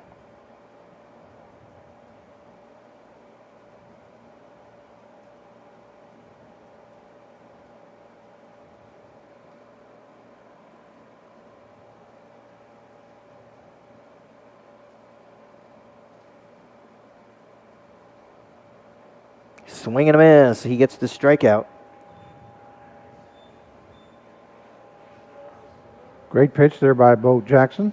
His first strikeout of the game. And that'll bring up Carson Shively, who is 2 for 3 with 2 runs scored. Bolt Jackson looking to wiggle out of a little bit of a jam right here, as he's got runners at second and third. Swing and a miss for Shively. That'll help the cause, and it'll be 0-1.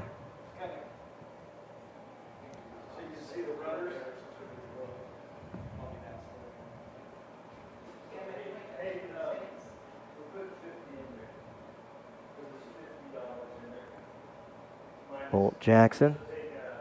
Swing and a miss again. And the count will go to 0-2. Well, with the Rebels just being down 7-2, this is a big out here, Chad. Yes, it is. With 2 runners in scoring position, this is a pretty critical at bat right now.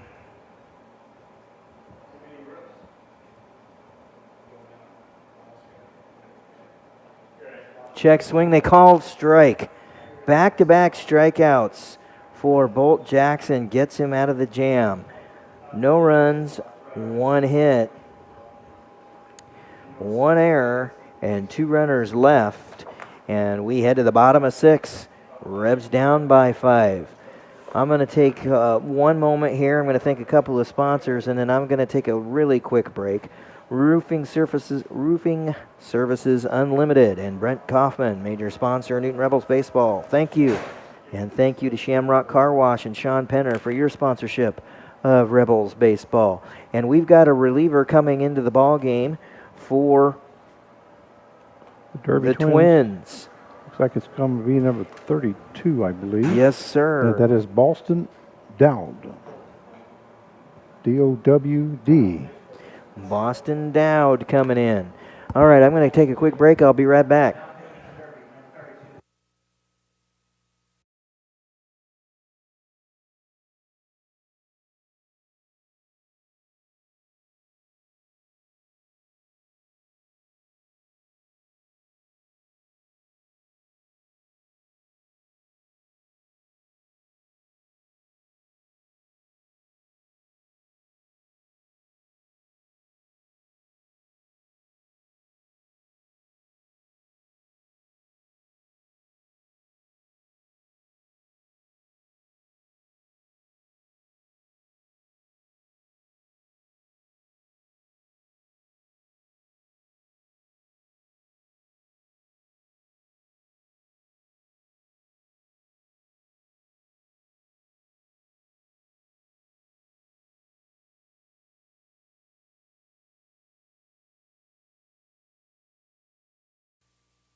And we welcome you back to Newton Rebels Baseball. This is Frank Martinez taking over for Chad Fry here. As we go to the bottom half of the 6th inning, we got a new pitcher now for the Derby Twins. Coming in to pitch will be number 32, Boston Dowd. The final numbers for Thiels is he went 5 innings, gave up 7 hits, 2 runs, 2 earned runs, had 2 strikeouts as he faced 21 batters. The first batter is facing is Joey Martinez, and he gets hit by the pitch. So Joey Martinez will hustle down to first base as a hit batsman. And that will bring up the first baseman, number 21, Lincoln Andrews. Andrews this evening is 1 for 2, has 1 RBI as he's batting .235. So Dowd is facing his second batter now. That one missing outside for ball 1. So the count is 1 ball, no strikes, with Martinez on at first base.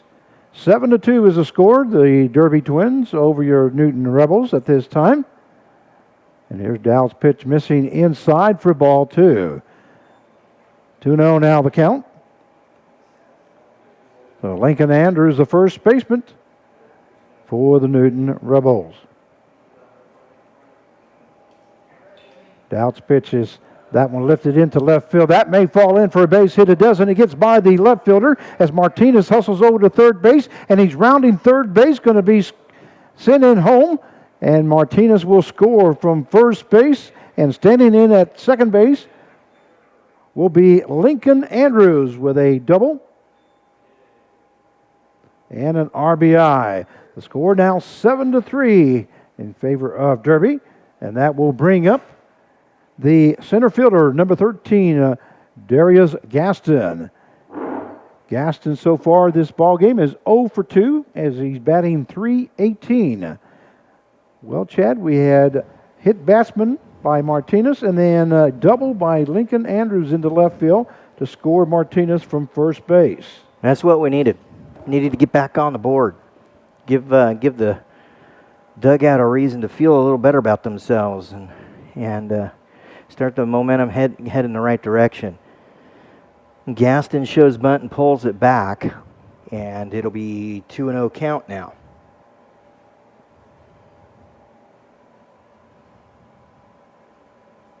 Showing bunt again. Now he's going to put it on his shoulder and foul it away. And it'll go into the visitors' bullpen.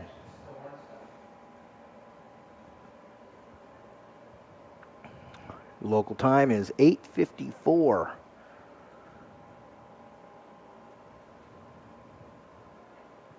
Puts the bunt down. This will go right back to the pitcher. 1-3 will be the play. It will advance the runner to third. Great sacrifice there by Darius Gaston. Tommy Thrasher now coming to the plate. Looks like we're going to have a pinch hitter. Yes, we are.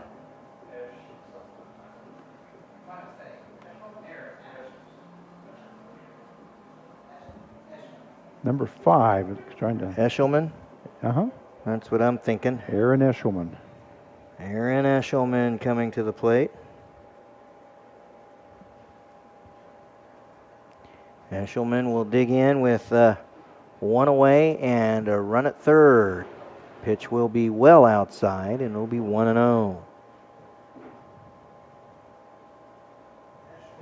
So he's going to take over for Tommy Thrasher, who was 0 for 2 and playing left. Pitch just misses outside.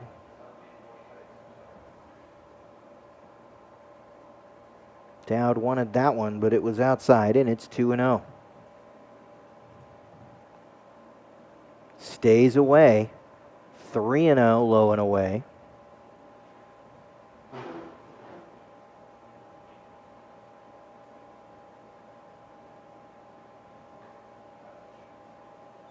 Taking all the way and was Aaron Eshelman. 3-1 now the count. Normal depth for the infield. That'll draw the walk on 5 pitches. And now there's runners at the corners. None away. Lachlan Ross now coming to the plate. Ross came in the 4th inning on the injury there by Caden Moore at third base.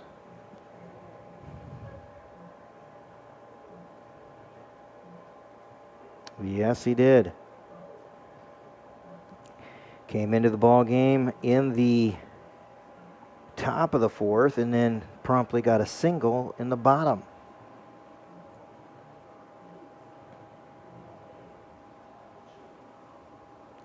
So 1 for 1 so far.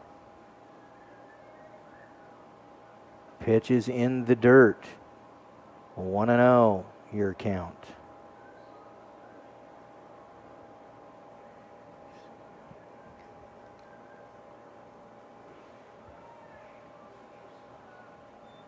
Count will move to 2-0 as Dowd will miss the zone.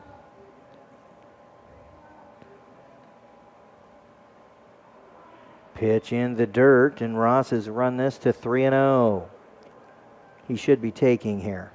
Should be. Lachlan is batting .428 as he's been up the bat 21 times and has 9 hits.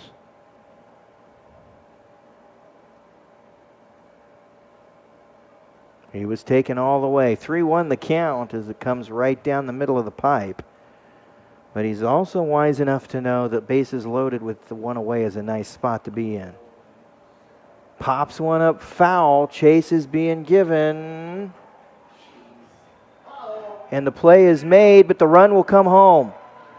Yeah, nobody covered home plate there. Nobody covered home plate. The catcher went, Gus Freeman went and made a really nice play right pretty much in front of his own dugout. But nobody covered home, and on that ball being caught, it is live. And the result is a foul fly 2 for Caden Moore and a run scored for Lincoln Andrews. Aaron Eshelman heads over to second base. Now Sam Cassane coming to the plate. Score is 7-4. We're going to get a conference on the mound. So Rebs down by 3. There's 2 away and a runner in scoring position. And he's not wasting any time. He's pulling the trigger. And that was a great job there by Lincoln Andrews, standing on third base there, saw that nobody was covering home plate. And as soon as the catcher made that catch near the fence, he took off towards home. Yes, he did. That was a hustle play all the way. And when you're kind of scrapping and fighting and trying to figure out a way to get back into a ball game, hustle is what you want to see. Exactly right. And then also Eshelman saw that the play was going to be going towards home, so he took off to second base. Now puts him in scoring position.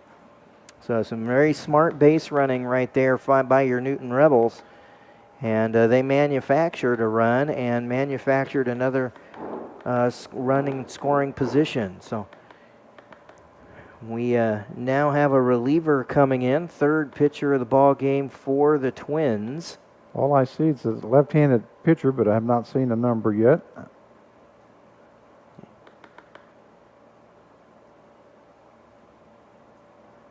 As an announcer, you always wish that they would make them wear numbers on their, there's number the 18, front. looks like, on their front side, too. Yeah. 18 is Miles Clack, I believe it is, C-L-A-C-K. Clock, maybe?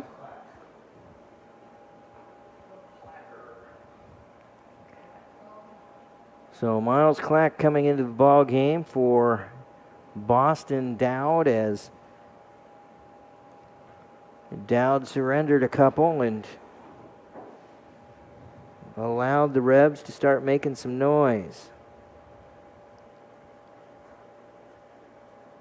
And I'll give you the final numbers for Dowd. He went 2/3 of an inning, gave up 1 hit, 2 runs, 2 earned runs, 1 base on balls, as he faced 5 batters. Probably not the night he had envisioned.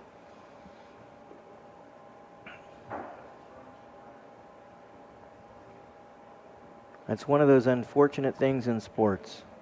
There's always somebody in first, and there's also somebody on the bottom half. Yep. There's just no two ways about it. While we're waiting, we want to thank everybody for tuning in here on YouTube on Newton KS Rebels. Hope you're enjoying the broadcast. And don't forget to tell your friends and family members to where they can watch the ball game. Also, we put on their comments, so if you're willing to comment, you may do so. I have not been able to find it. Yeah, no, I've found it, and Mike here is wanting an update on Caden Moore, and as do I. So next time I see Carv, I might ask him to see what he can find out for us. Just looked like he might have twisted something there, or he took about 3 or 4 steps, and then all of a sudden he started hobbling. Yeah. Full disclosure, my concern when I was watching him was for the Achilles, and that's because I suffered that injury about 2 years ago while running, and that can take some time to come back from, even if it's just a strain or a tear, so, or even just a strain. 1-1 your count now to Sam Kassane as he swings away and misses, and runner at second with 2 away. The Rebs working their way back into a ball game after giving up a big inning. Pitch is low and away, and the count will go to 2-1 as Clack will miss.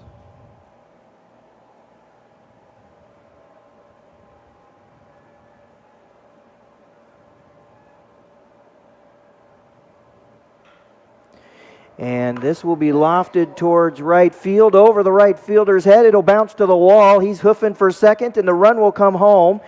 He is going to try for 3. The throw is offline. He's going to up, and it's into the dugout. That's going to score a run. Home run, Sam Kassane. Officially speaking, we're looking at a triple and an error. But again, a hustle play for the Newton Rebels, and that's going to score 2 runs. And you want to get back in the ball game? It's 7-6. Yep, exactly right. Newton Rebels are showing a lot of heart here tonight as they went down 7-2 and now scored 4 runs here in the bottom half of the 6th inning. Great hustle there by the Newton Rebels all the way around.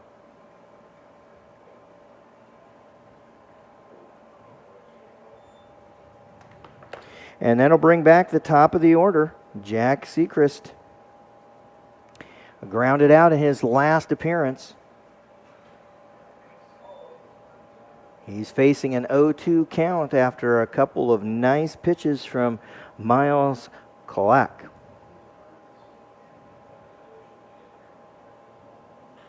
Ground ball right back up the middle off of Clack's foot. It's going to head towards first, and he is safe. Great hustle there by Jack Sigris. Yes, excellent hustle. And you know what? Let's call it for what it is. Some great hustle by Navrete over there at first, but he just wasn't able to get to first. That thing ricocheted off his pitcher, and Navrete made a great play on it. Andrew Brotman now coming to the plate. He is 0 for 3 so far in this ball game. Rebs down by 1 with a runner at first and 2 away. And I think there's going to be a balk on the pitcher there. Yep. He did something not quite right. The textbook definition of a balk is any motion by a pitcher to try and fool a base runner or deceive a base runner. It's no pitch. Count stays at zeros. And Sechrist now in scoring position for Andrew Brotman. Brotman had the only base hit up to the 5th inning in yesterday's ball game. Pitch in the dirt. That will be well played by Freeman, who is at the dish tonight, 1-0.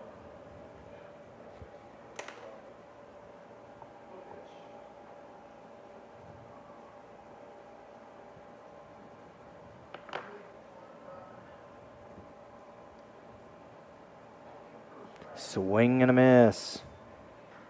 That will even the count at 1-1.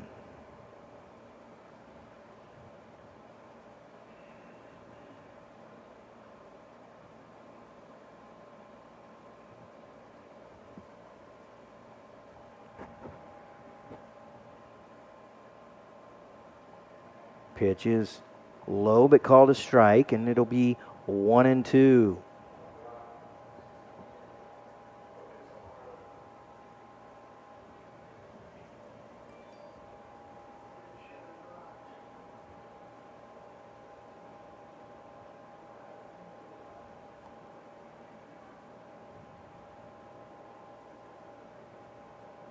Check swing. Ball goes back to the dugout, or back to the backstop. And that'll allow Sechrist, who is the tying run, to head to third. Well, the tying run 90 feet away now, Chad. And I forgot my Tums. This is heartburn time right here, folks. Deuce is wild on the scoreboard. 2-2 count with 2 away. And a runner we desperately need standing at third base. Come on, Andrew, just put this thing in play somewhere. Get on. Pitch is in the dirt. That will make the count full.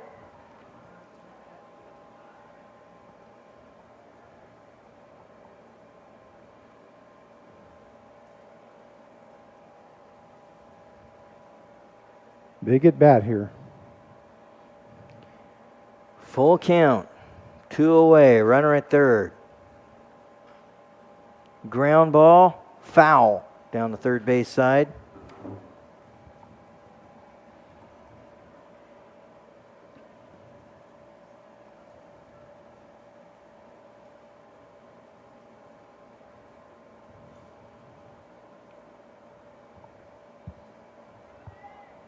Brotman having a good at bat here.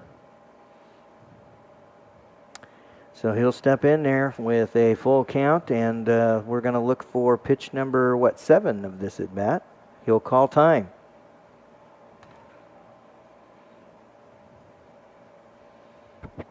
In this situation, Brotman needs to be protecting that home plate here. Yes, he does. He just needs to swing on a strike and put it in play. Which is what he did. And that's going to get through. That's going to tie the ball game. Single for Brotman will end up in left. And Sechrist, the runner, safe at home for your Newton Rebels. And just like that, they've tied it up. And guess who's up? And Enzo, the Boom Von Ventre, coming to the plate. He is 1 for 3 with an RBI dinger.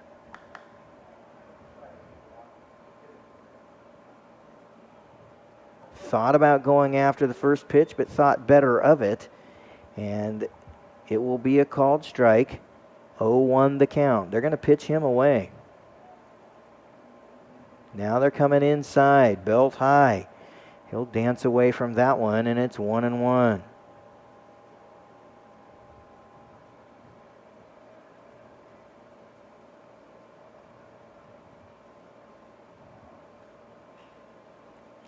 Inside outs, one into right field, and it will be caught in an ESPN-worthy play. That's 2 of those out there in right field. Yeah, that's Shively out there doing a great Yeah, job. somebody needs to sign Shively, I'm telling you. But the Rebs tie it back up with 5 runs in the stanza.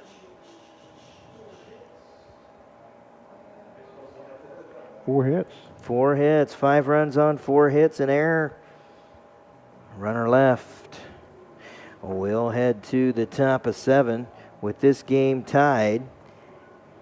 And due up, Clemens, Freeman, and Navrete.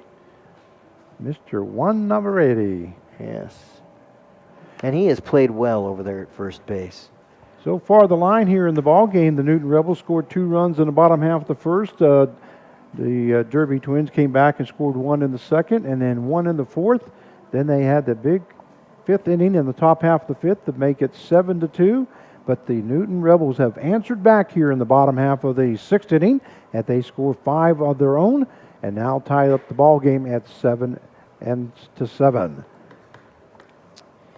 And since we're headed into the top of 7, now would be as good a time as any to remind everybody that our game night sponsor is Duty Works. They are a pet waste removal company from here in Newton. If you need their services, you call 316-542-1122, or you can go online to doodywork.com. That's DOODYWORK.com. Well, what Mr. Bolt Jackson needs to do here is just try to get 1, 2, 3, and so far he's thrown 2 right back at the screen while he's warming up. Yeah, he at the moment is looking a little bit too much like Wild Thing. That's what I was. That's why I laughed, because I thought, okay, where have I seen this before? Charlie Sheen is, the ghost of Charlie Sheen is in the house here, but let's shake that off and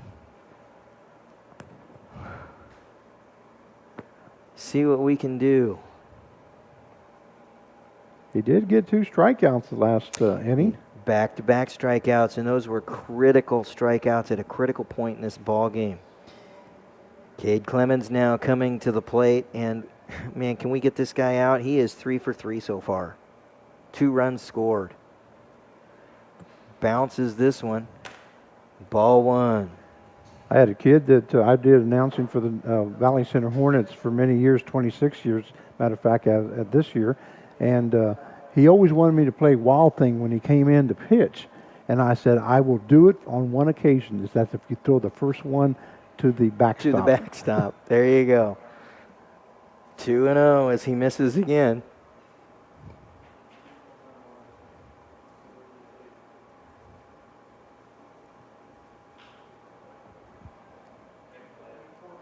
Shortstop makes the play.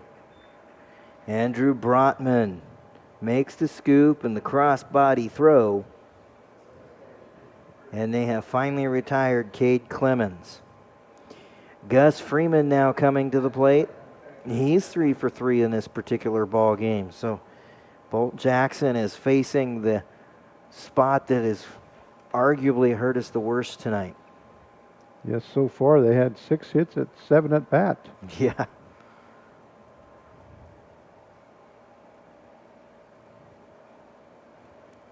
High and away. Count goes to 1-0.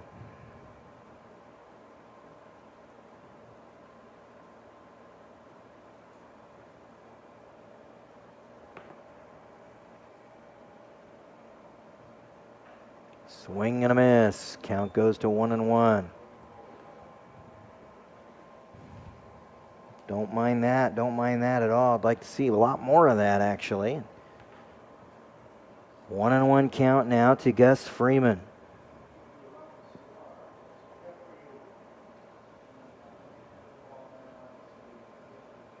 Oh, great breaking ball there. Yes, excellent breaking ball on the inside half. Just absolutely froze Freeman, and the count goes to 1-2.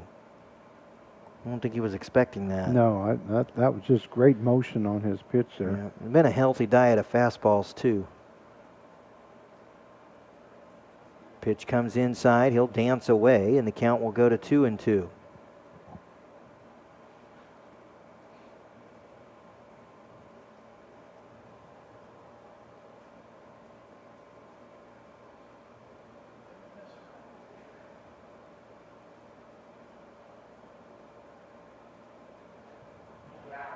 Swing and a miss. That will retire Freeman.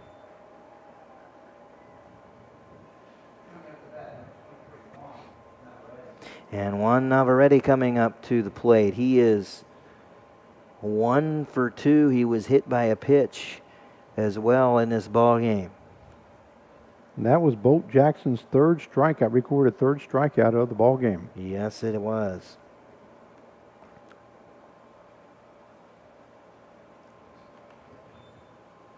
One and 0 after the pitch tails away and into the dirt.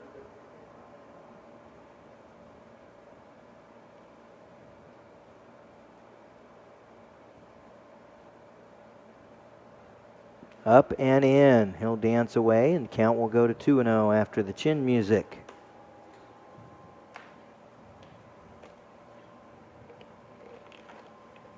Bolt Jackson will come set, get ready to deal. There's nobody on, so he can concentrate at the plate. 3-0 as he sends one back to the screen.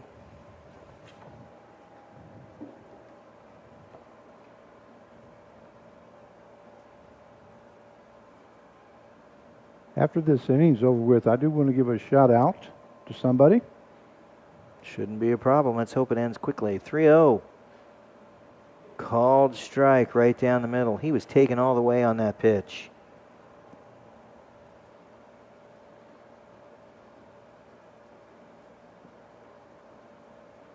Bolt Jackson will walk him on 5 pitches. So Navarrete on the bag for the 3rd time tonight. Matt Aiken now coming to the plate. He is 1 for 3 with a run scored in this ball game. There's 2 away and a runner at first, and Coach Clark wants a conference on the mound.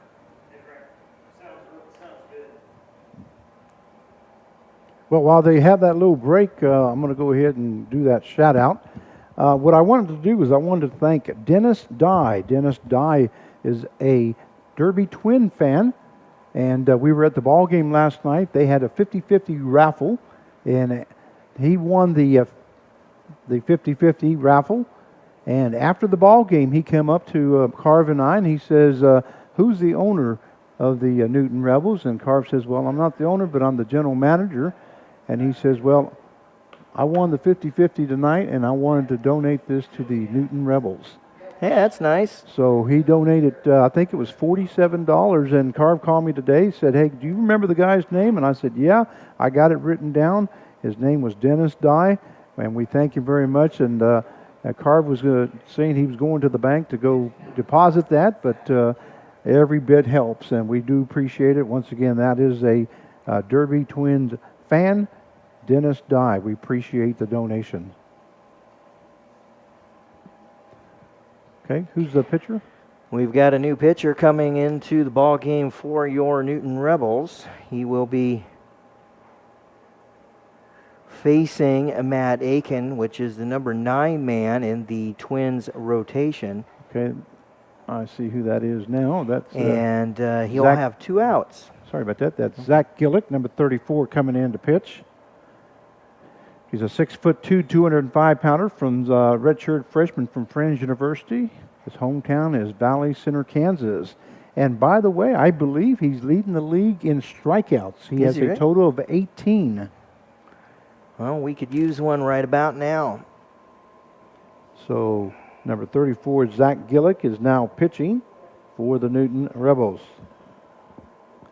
And I'll give you the final numbers for Bolt Jackson. 3 strikeouts is what I've got tallied for him, and it looks like he's going to have a pretty solid line. Bolt Jackson went a total of 2 innings, gave up 1 hit, 2 base on balls, and had 3 strikeouts as he faced 10 batters.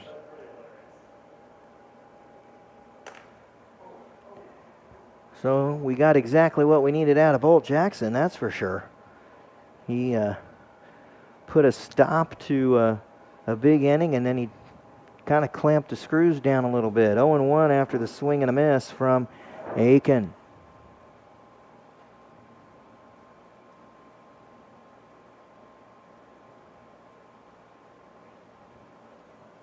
Pitch low and away from Aiken. They're to Aiken, and it is 1-1 now, with a runner at first. Again, this game tied at 7s.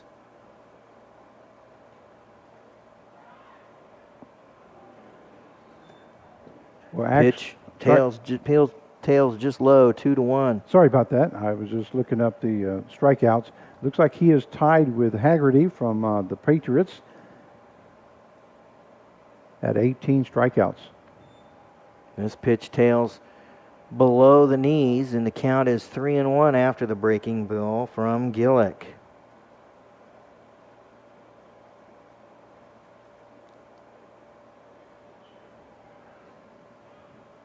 Called strike. It's going to be a stolen base for Navarrete. No throw coming from Martinez. He thought wiser just to hold it. Count goes to full after the called strike on the belt-high fastball.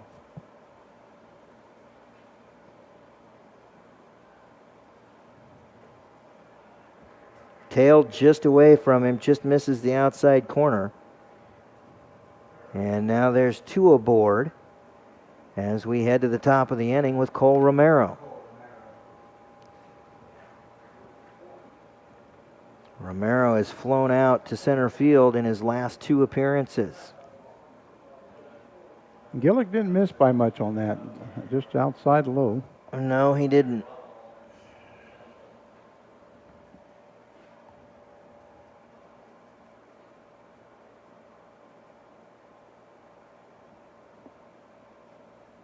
Foul ball back to the screen. That pitch was well inside, and it was, I think, more of a self-defense swing than anything else. 0-1 the count.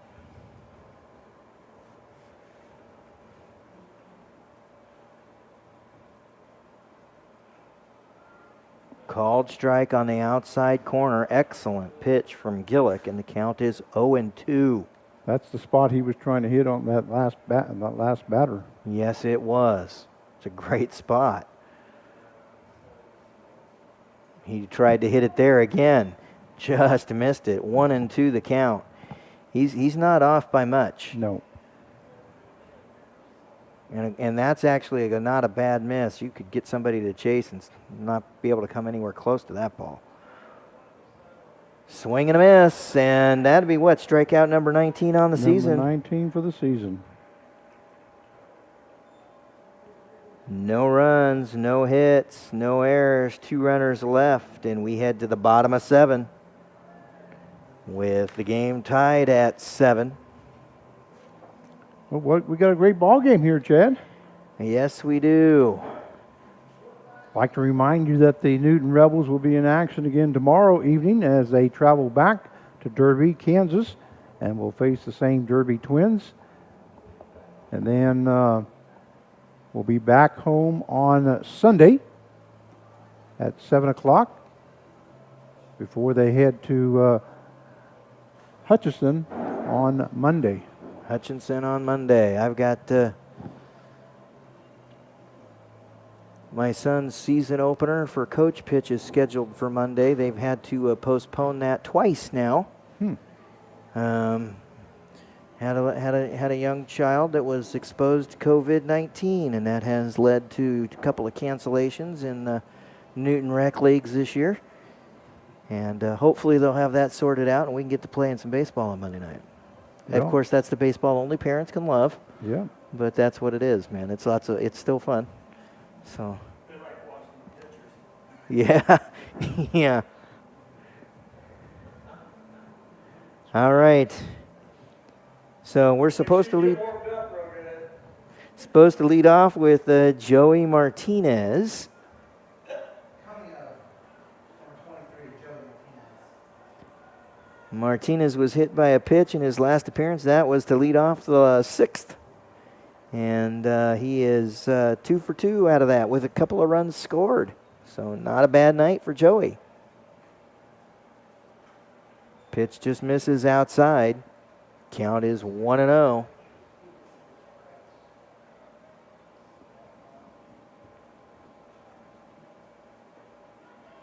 Goes after the knees, and it'll tail just a little bit below them, and Clack will go down 2-0 in the count.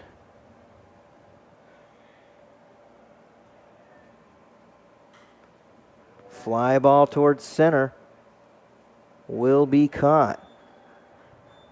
Brennan able to get underneath that ball. And now we'll retire Martinez. One away now for Lincoln Andrews, who is 2 for 3 with an RBI and a run scored in the ball game. He's got a double on his sheet.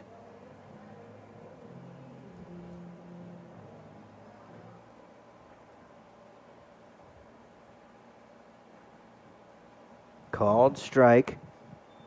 Outside corner and knee high.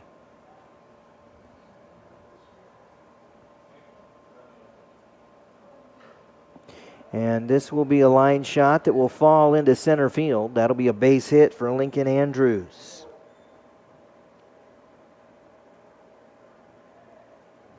Coming up, number 13, Darius Gaston. Darius Gaston now coming to the plate. He bunted in his last appearance at a sacrifice to move a runner over. That runner would eventually score. Great at bat there by Lincoln Andrews as he records his third base hit of the ball game. Yes. He's now 3 for 4 on the ball game. Darius Gaston is 0 for 2. Couple of ground outs. Now would be a good time to put a hit on the ledger. Ground ball towards short. Double play opportunity, but they'll eat it at second. Andrews will be retired 6-4. Gaston will reach on the fielder's choice. Yeah, with that shortstop going into the hole like that, I don't think there's any way they could have got Gaston at first base and turned that double play as fast as he is. Yeah, he is just. It's going to be hard. It's going to be hard for anybody to turn a double play on him in any situation. He's just got the wheels. And that'll bring up Eshelman, who walked in his first at bat. He'll foul one back to the screen to open this up. Eshelman coming on as a pinch hitter in the sixth. He later scored after that walk. With that first baseman holding on Gaston at first base, he tried to lay that down towards first base. Throw to first. That's going to get away, and that's going to get Gaston to second. And Heck, make it might even get it to third with his speed. There would have been a play at the plate had he tried it. I mean, seriously, it would have been a play at the plate. It wouldn't have been it'd have been a 50-50 pass right there. But the throwing error will put him over on third. And now we've got Eshelman with an 0-1 count. That changes your defensive alignments, and now he's going to have to look for a hole. Well, that's one play I don't ever understand by a pitcher because you got 2 down and, you just got to work. They're going to lay down the bunt. The throw will go towards first. He's going to be safe at first, and the run's coming home. Great job there. Rebels go up. What a great call there by Brett Clark. That's an infield single for Aaron Eshelman. And I know where he got that play. I can tell you exactly where he got that play. He got that play from Coach Carve. Carve used to call that all the time in KCAC ball. So Rebels up by 1. And Caden Moore at the plate. Nope, Lachlan Ross at the plate. 0-1 count. He had that foul fly that ended up scoring a run in the 6th. Fouls this one. Back to the screen. So he's 1 for 2 here tonight because he did get a base hit when he came in the 4th inning. Yep.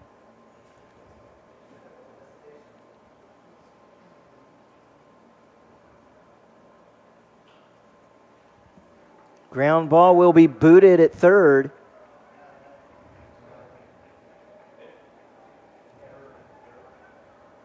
That's an E5. That puts runners at first and second. And Sam Cassane now coming to the plate. He had an RBI triple that turned into a run scored on that throwing error in the 6th.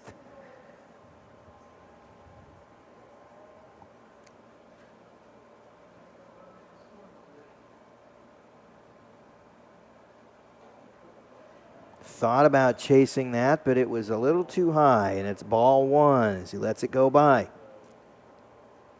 Reached on an error in the 2nd. Fielder's choice in the 4th. He's been putting the ball in play tonight.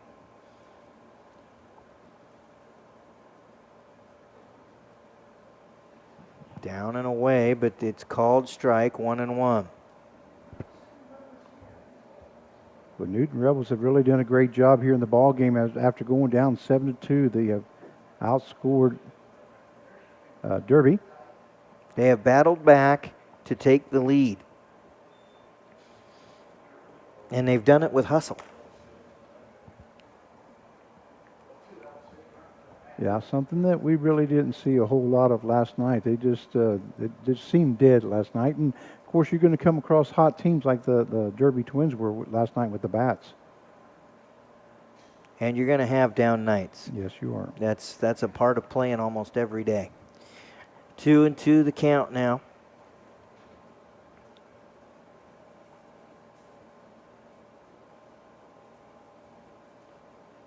Not sure how many innings Gillick will be going here for the Newton Rebels, but he's basically just a finisher. So we'll see how many innings he will go.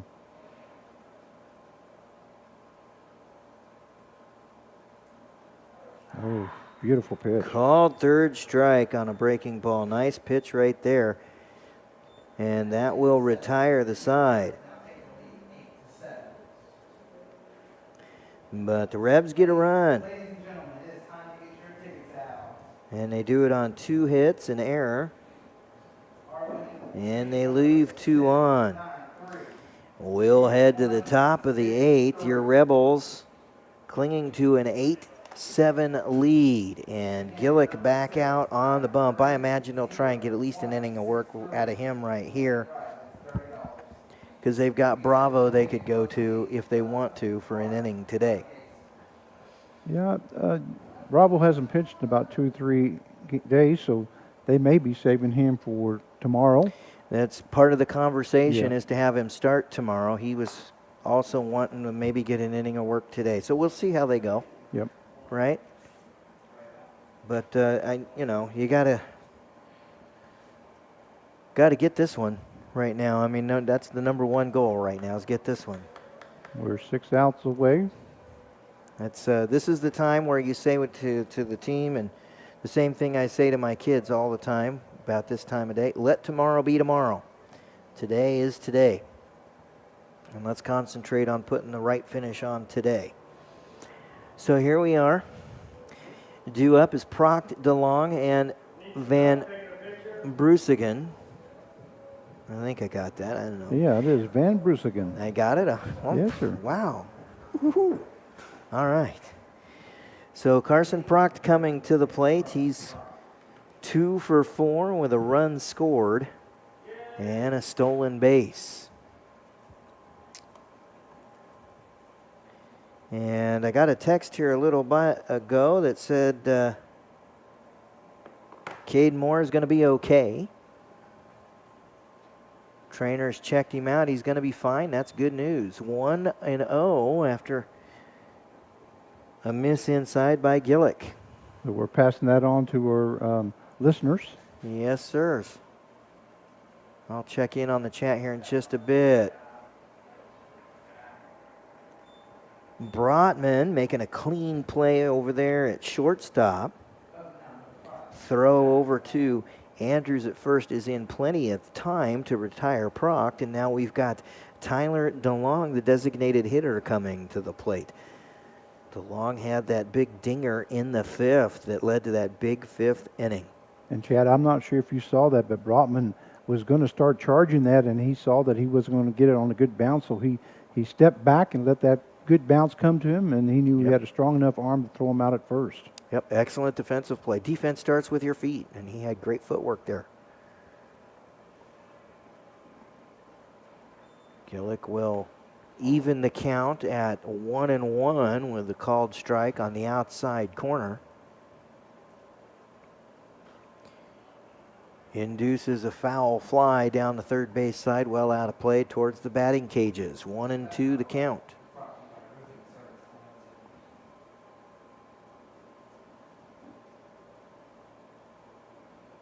Pitch into dust, and it's 2-2. We're not sure if Zach Bravo will be pitching tomorrow, but if he is, you want to make sure you stay tuned. Last outing, he had 10 strikeouts. He is a treasure. That'll be a single dumped into right field for DeLong. And that will bring up Brennan Van Brusigen. Did I get it? Again, correct. All right. Okay. Folks, it's really self-depreciating humor, but that's quite a name to try and pronounce. I tell you what, I've had some doozies in the 26 years that I've been announcing, and there's sometimes it doesn't matter how many times you say it over and over. You try to do it too straight, and you mess it up. I spent 3 years of Little League playing for a guy who couldn't say my last name. Strike one as it's swing and a miss. Every practice, every game, Frey, get in there. Instead of Fry. And the whole team would correct him, and I think at the end of it, it was just a joke to him. But, it's stuck with me. Now you know the rest of the story. 1-1 the count after Gillick misses up and away. There's one away and a runner at first. Throw to first. Just more of a check throw than anything else.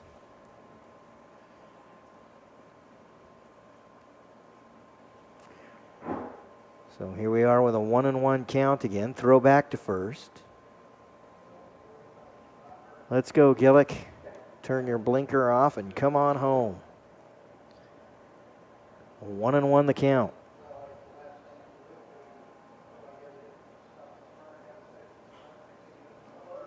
Oh, that's going to tail into the outfield. That's going to put runners at first and second. Just out of reach on that. And that'll bring up Carson Shively. He is 2 for 4 with 2 runs scored, a stolen base.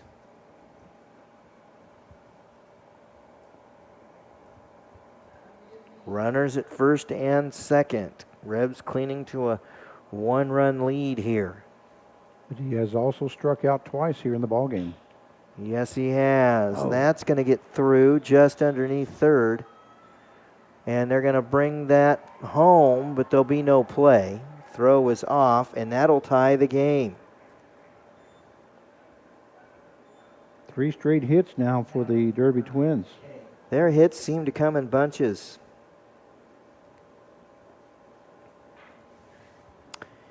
And that'll bring up Cade Clemens, who is 3 for 4 in this game. He's got a triple, a double, 2 runs scored, and an RBI.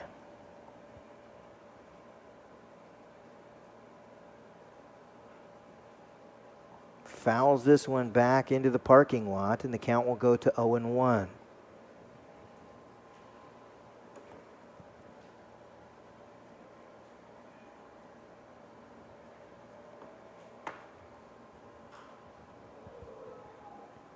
Six, four, not getting the 3. They get the runner at second.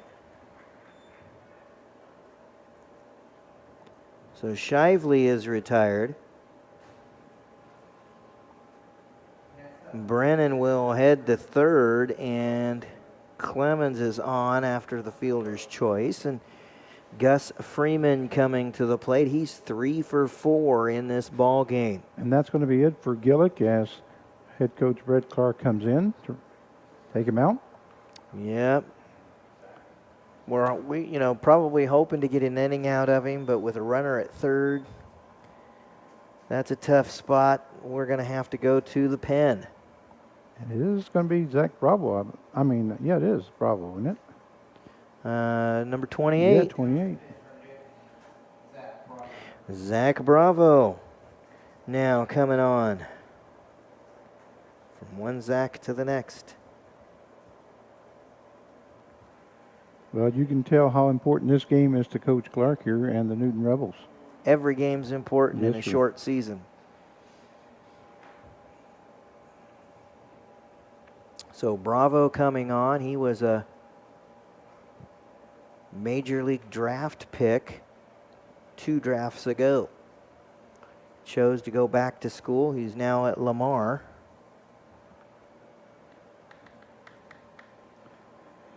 And I'll give you the final numbers for Zach Gillick. He went 1 inning, gave up 3 hits, 1 run, 1 earned run, had 1 base on balls, 1 strikeout as he faced 7 batters. Bravo made a name for himself down at the NBC World Series a couple years back. We didn't have that skippy of a record. We were playing in the first week, and he came on to pitch at Lawrence Dumont in a start, and he went, I think it was 8 innings of scoreless baseball and ended up an All-American.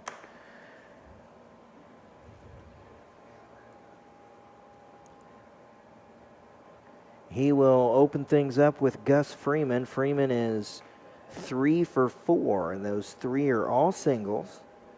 The only time he didn't reach in the ball game was a strikeout in the 7th.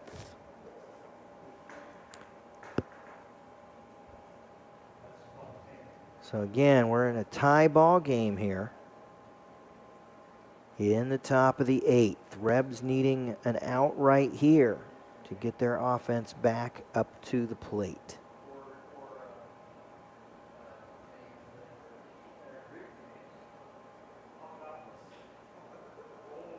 Oh, just out of reach.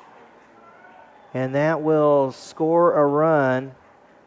And somebody please pick that ball up.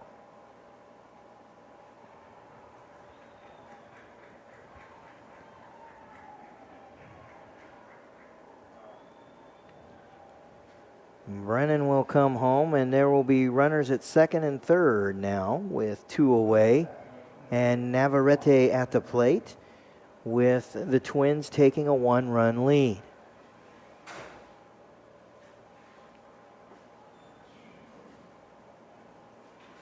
Curveball called strike. That was actually a great pitch there by Bravo. He just kind of caught him on the handles and just lifted it over the shortstop's head. Yeah, he's... Oops. Oh, that one in the dirt, and that will allow a run to score on the wild pitch.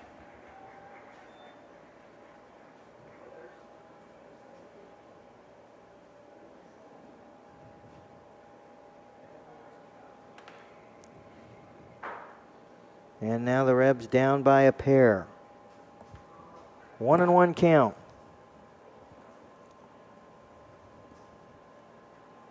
And Bravo's looking a little wild this evening.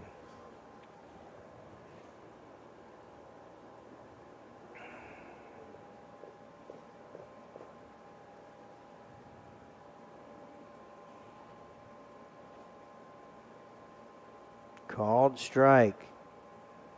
Count will go to 2-2.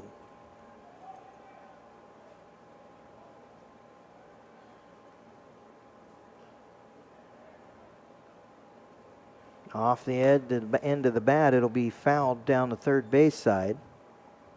Very weakly, and count will stay at deuces.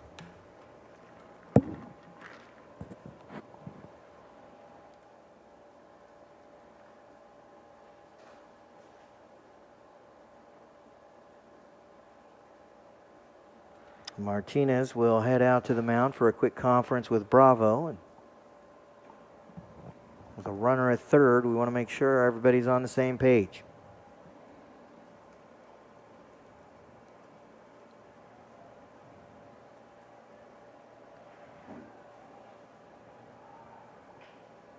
Ground ball towards short, charging hard to throw to first in time. Nice defensive play to end the threat by Brotman, but 3-run score on 1, 2, 3, 4 hits.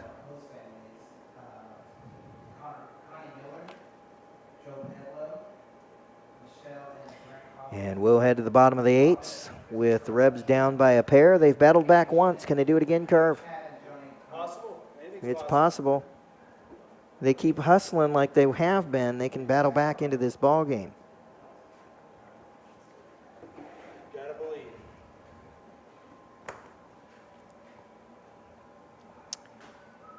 Let's see if we got a new pitcher here or not. Let me take a quick look. Due up on the Rebs side will be the top of the order with Jack Sechrist, Andrew Brotman, and Enzo Bonventre. So if you want to battle back, those are the guys to do it with. Coming in to pitch, it looks like it's going to be number 21. And that will be Wade Reynolds. Reynolds is a 6'2" right-handed thrower, 185 pounds, from Goddard, Kansas. Well, I know my mascots, but there's 2 Goddard high schools, so that kind of messes things up for me. Yeah, he's either a Lion or the Goddard Lions and then the Goddard Eisenhower. I forget what Eisenhower became, but there you go. That's the deal. Uh-oh, I'm in trouble They because did- my grandson went to They did Goddard that. They Eisenhower. did that to me in Andover too. They split those 2 high schools up and made it difficult.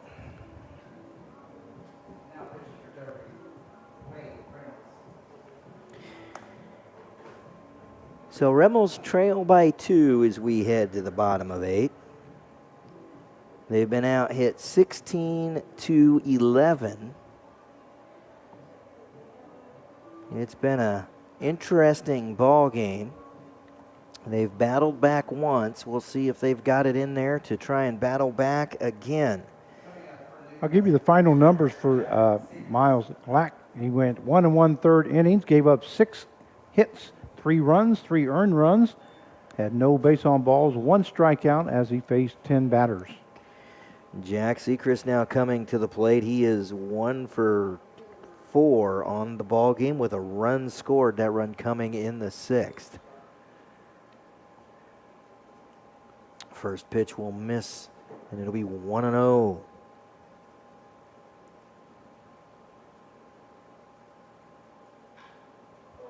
That's lifted Fly high. ball That's deep. gone. Oh, put a stewardess on that baby. Yeah, He's gone. that was hard hit there by Jack Sechrist. As soon as he made contact, I knew that thing was gone. Yeah, there wasn't much doubt on that one. And that's a run scored for the Rebels. Sorry about that, Chet. I didn't mean to walk on you there. No, that sucker was gone.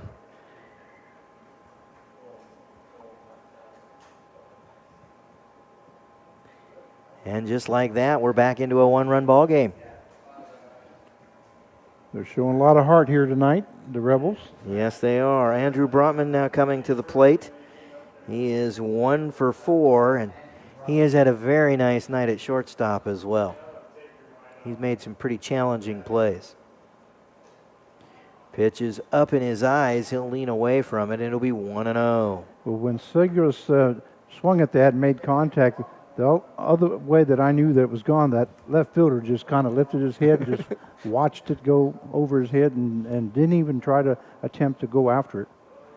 That pitch will be fouled back behind the screen. I keep waiting for one to hit the roof here. Hasn't done it yet, has it? Hasn't done it yet. Love this new press box. Year 2 of this facility. It's gorgeous. 1-1 now the count. And we got AC. Yes, thank you to it. I don't even know who the donor was that did that last year. 1-1 the count, and fly ball will head into left, and it'll be a stand-up double. Probably should have slid, but it's a stand-up double for Andrew Brotman. Great job there by Brotman. Tying run in scoring position, and Enzo Bonventre coming to the plate. He is 1 for 4 in this ball game. The one was a big one. That was the big knock in the first.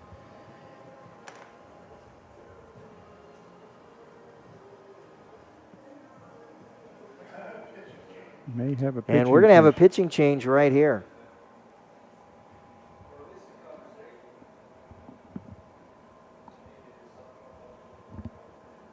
Oh, he's pulling. Yep. I'm telling you, this guy don't mess around. When he's coming, he's coming.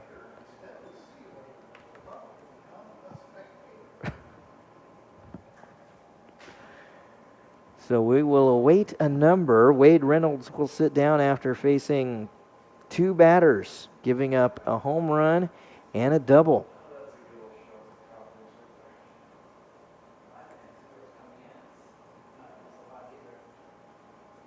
It's either 5 or 6, I think.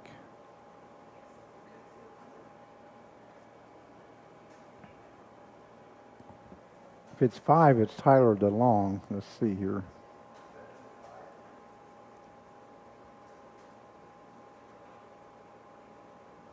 Well, Tyler DeLong's been the designated hitter today, so it's not out of the question. I believe that's who it's going to be. Turn around, young man. It's number 5. It is Tyler DeLong. Yep, so they're going to lose their designated hitter for the evening. Not a big deal because he was batting 3rd in the lineup anyway, and he was having not too shabby of a night at the plate. Tyler DeLong is a 6'4", 190-pounder from Oklahoma.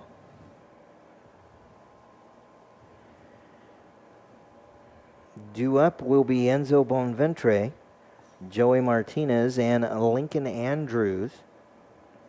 As the Rebs are down by a run, there's none away. And a runner in scoring position in the form of Andrew Brotman at second base. And I'll give you the final numbers for Wade Reynolds. He did not record an out, so they got 2 hits, 1 run, 1 earned run, as he faced 2 batters.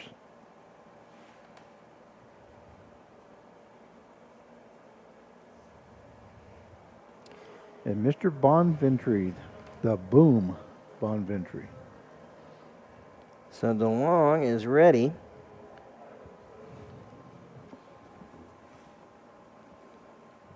Well, Any bets? I'll bet they pitch him away.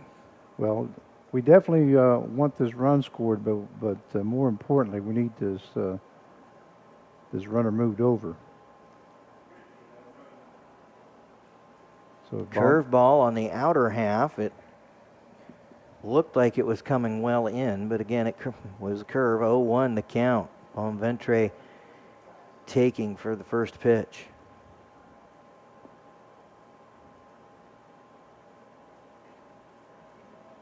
Pitch down low, beneath the knees. It's right down the middle of the plate, but low, and it's 1-1.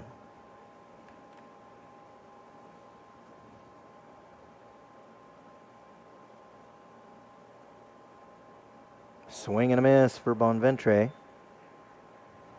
Count will be 1-2.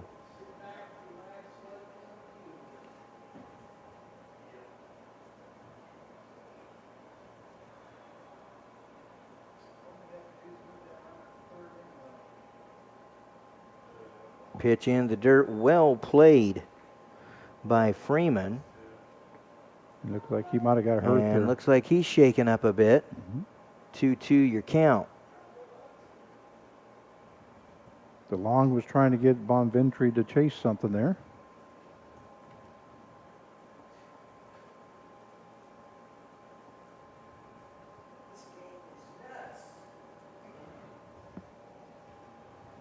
Two count. Runner at second, none away. Bonventry at the plate.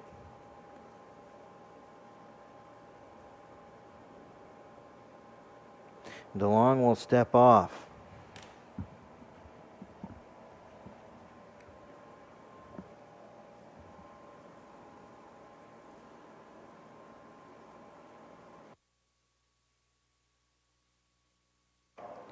Pitch will just miss on the outside corner, and the count will go to full as it's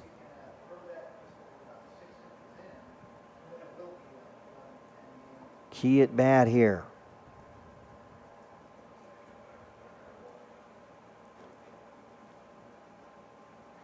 Swing and a miss, and that'll be one away.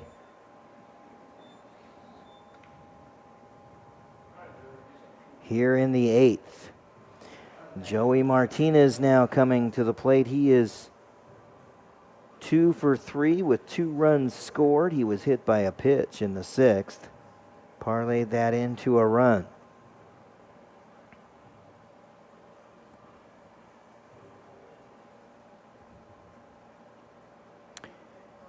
A runner at second is Andrew Brotman, and the Rebs need that run.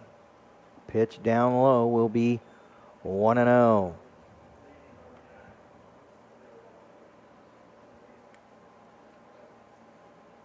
For Friday night, we have 46 people watching the telecast this evening.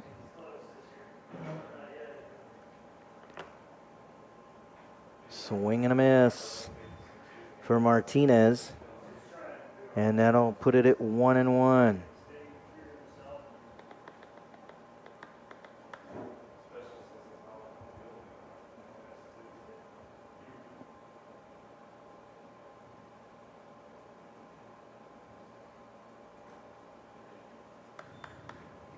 Low and away. Count goes to 2-1 on Martinez.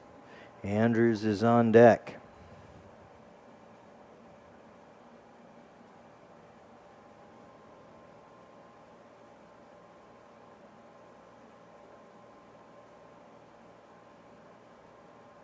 He'll step off, now back on.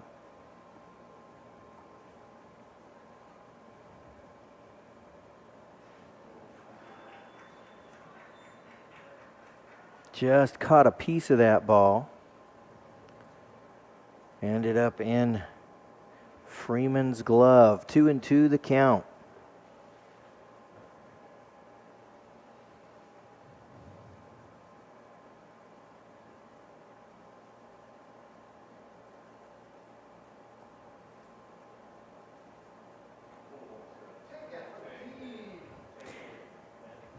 He could have worn one on the helmet, but he ducked underneath it. And that will be full count.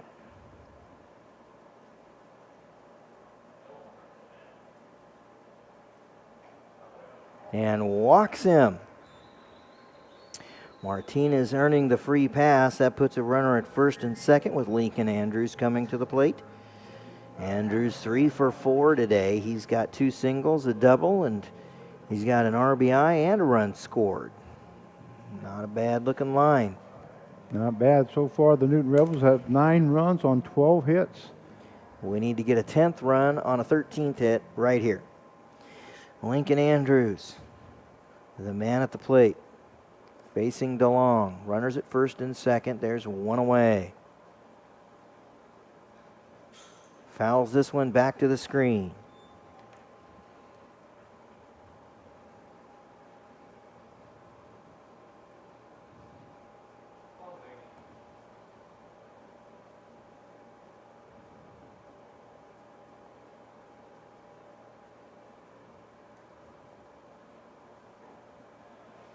Called strike right on the knees. And the count will go to 0-2. Boy, that was a clutch pitch by DeLong right there. Yes, it was.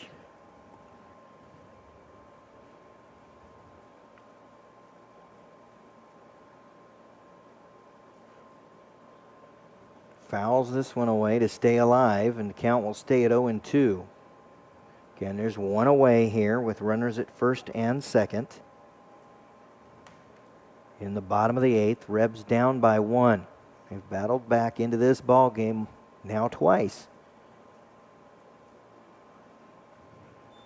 Pitch goes in the dirt, and count will go to 1-2. Darius Gaston, the man in the on-deck circle. Wind is blowing from right to left. Swing and a miss. Another clutch pitch. That's 2 big strikeouts there by Tyler DeLong here in this inning. Yes. He has really hit a couple of big pitches. We're going to have a pinch hitter now Yes, for we the do. Newton Rebels. That is Hibiki Uchi. And if you want to see hustle, this is your guy. So here we go. Hibiki Uchi, who normally plays catcher, now coming in to pinch hit.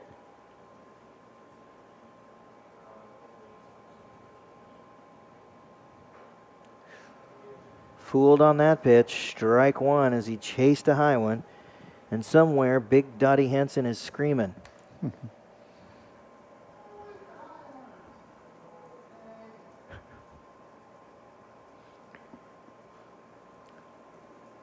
Fouls this one back to the screen. It's 0-2. Rebels had an opportunity, have an opportunity to tie this ball game up.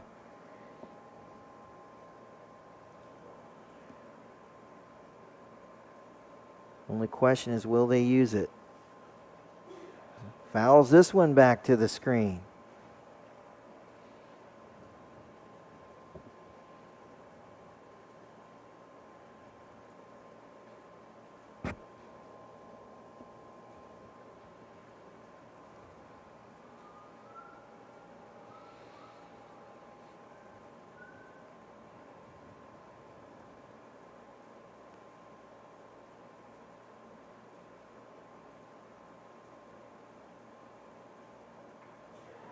Called third strike.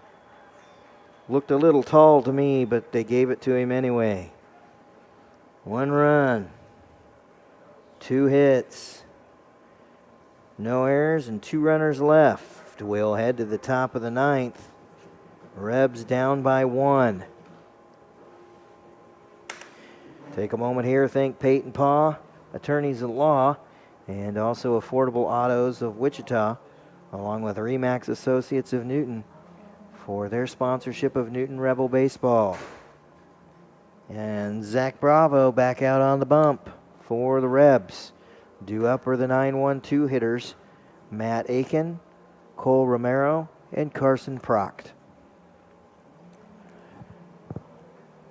Well, Tyler DeLong came in and struck out the side for the Derby Twins to get out of that inning with that runner on left stranded at second base. You know, there's a lot of ways to break a team's momentum, and pulling a pitcher quick is one of them. Yep. And that's exactly what Derby did, because you could at that moment you could recognize that momentum very much could shift to the Rebs pretty quickly. You know, they were basically a hit away from tying up the ball game. So they went straight to DeLong, and he put a man on, and it was kind of interesting, but at the end of the day, he was able to collect 3 strikeouts. So here we are in the 9th. Rebs need to hold them, get some defense, and get their hitters back up to the plate.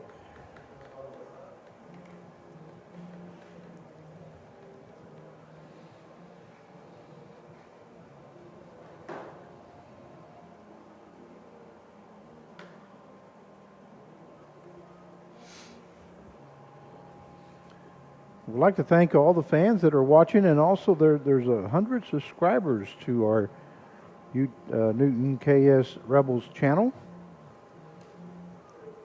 Don't forget to pass the word around that the Newton Rebels are on YouTube. What I love about YouTube is you can go back and watch the game anytime. Yes. You know, That's a nice thing. these players will get a chance to go home and enjoy the action, see exactly what they did and what they need to improve on. And Brendan can listen to me murder his name over and over again. So there you go. Yep, that's kind of the way it works. All right, Matt Aiken coming to the plate. First offering. Actually, that's number 12. Okay, I'll have to give you another number on that one. Ground ball towards first will be an out. As, That was Billy Rogers. yep, Billy Rogers will ground it down to Lincoln Andrews.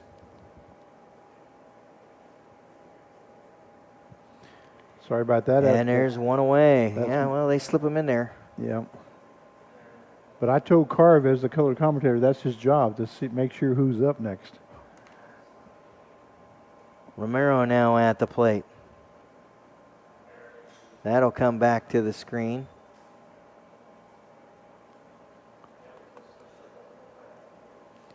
Bravo getting some work tonight. Comes inside. 2-0. Too far inside.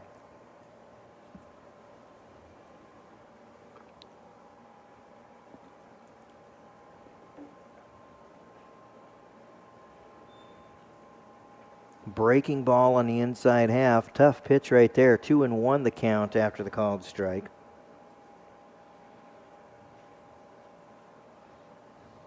Swing and a miss. That'll set it at 2-2. One away, top of the ninth.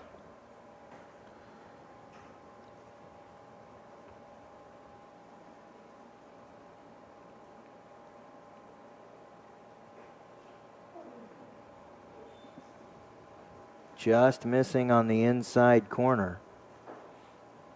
Count will go full.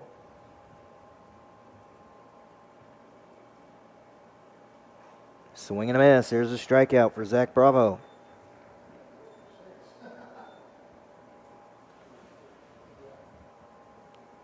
And Cole Romero will go 0 for 6 on the night.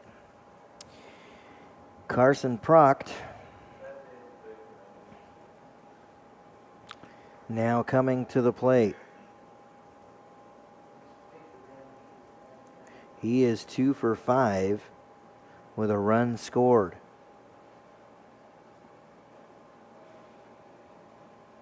Strike called just above the knees. 0-1 the count. And Bravo getting himself into a little rhythm there. Yeah, he's been kind of looking for that. Breaking ball called strike. 0-2 the count.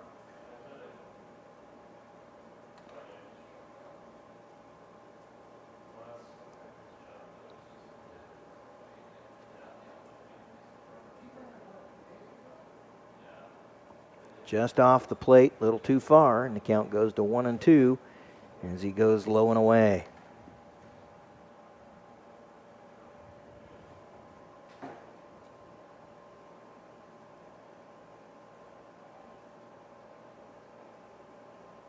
Just missed at the knees. 2-2.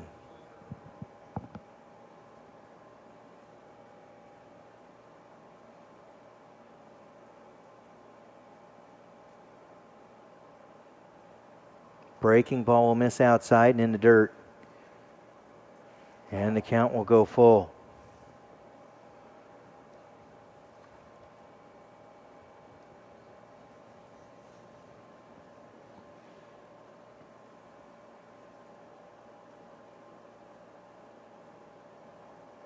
Called third strike on the inside corner.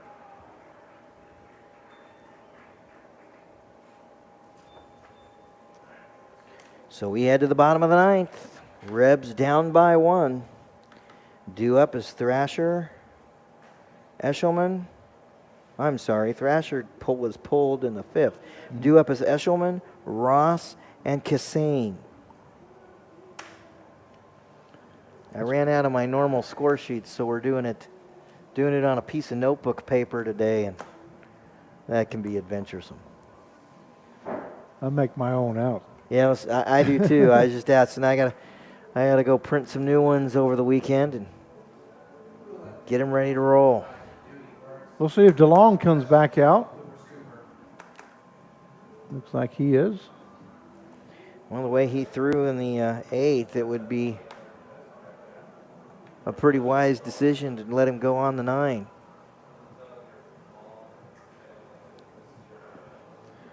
And you're going to have to show me how to get to the chats.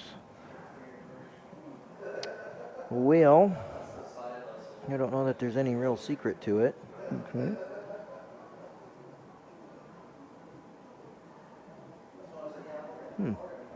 Maybe there is a secret to it. Oh, well, you need to be signed in for one. Oh, okay. I thought I was. So that'll help. But I pulled it up in the app, and it's just like right there when I pop in and start the video up.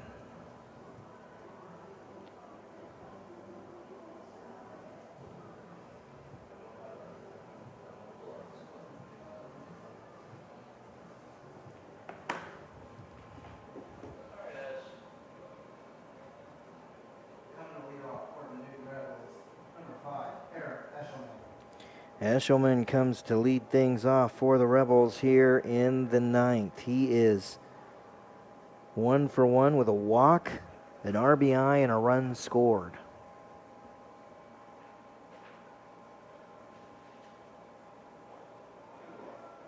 Shoulder high, let go by, 1-0 the count now.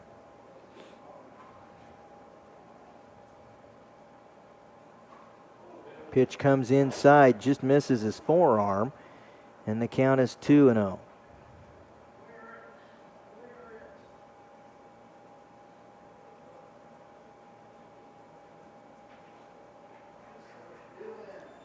Fouled it right back into the glove of Freeman, and the count now at 2-1.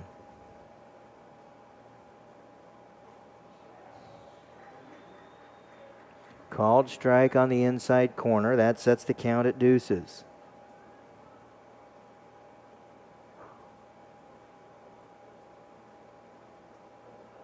This one comes inside, too far inside. He'll dance away. Count will go to full on Aaron Eshelman.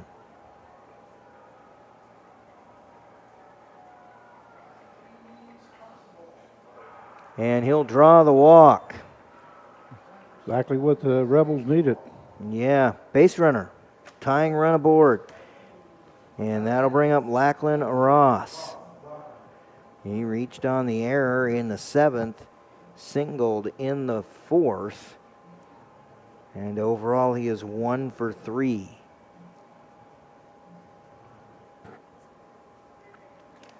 So the tying run is at first. Ross is going to show bunt. Oh, no. He pops that well up, and that'll be caught. No, they dropped it.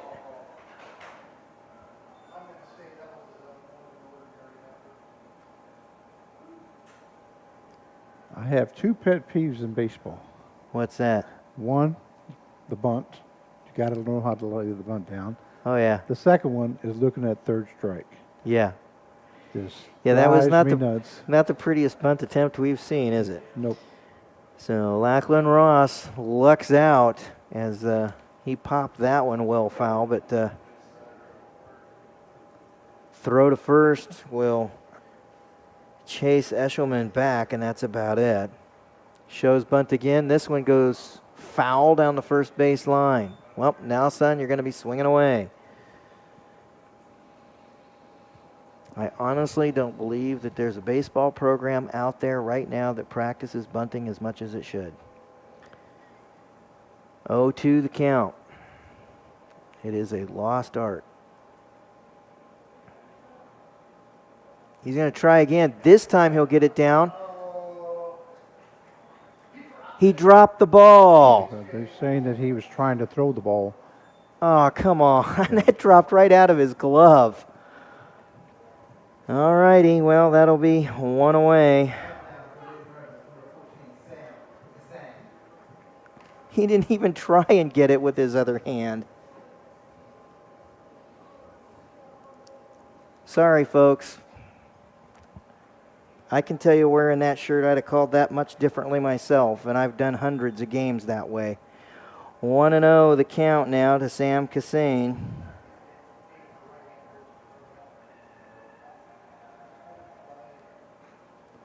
Two and 0 to Cassane as it comes inside. There's one down, runner at first.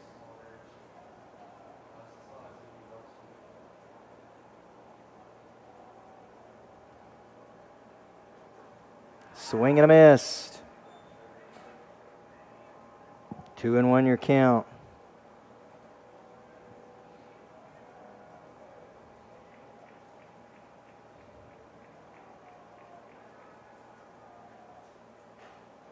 Swing and a miss. 2-2 the count.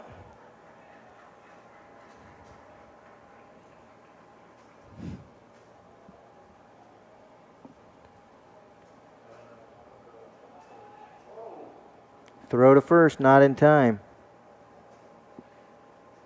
Ross back in plenty. Conservative lead. Swing and a miss, that's a strikeout. And that'll bring up Jack Sechrist.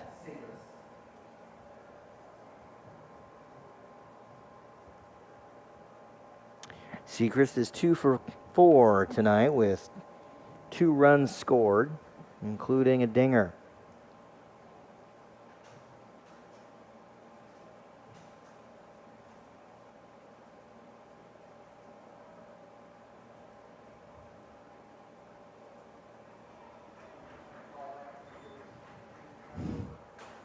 Called strike at the knees.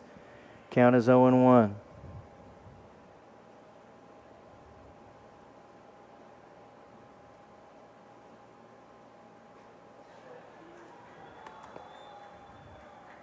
Called strike inside, 0-2.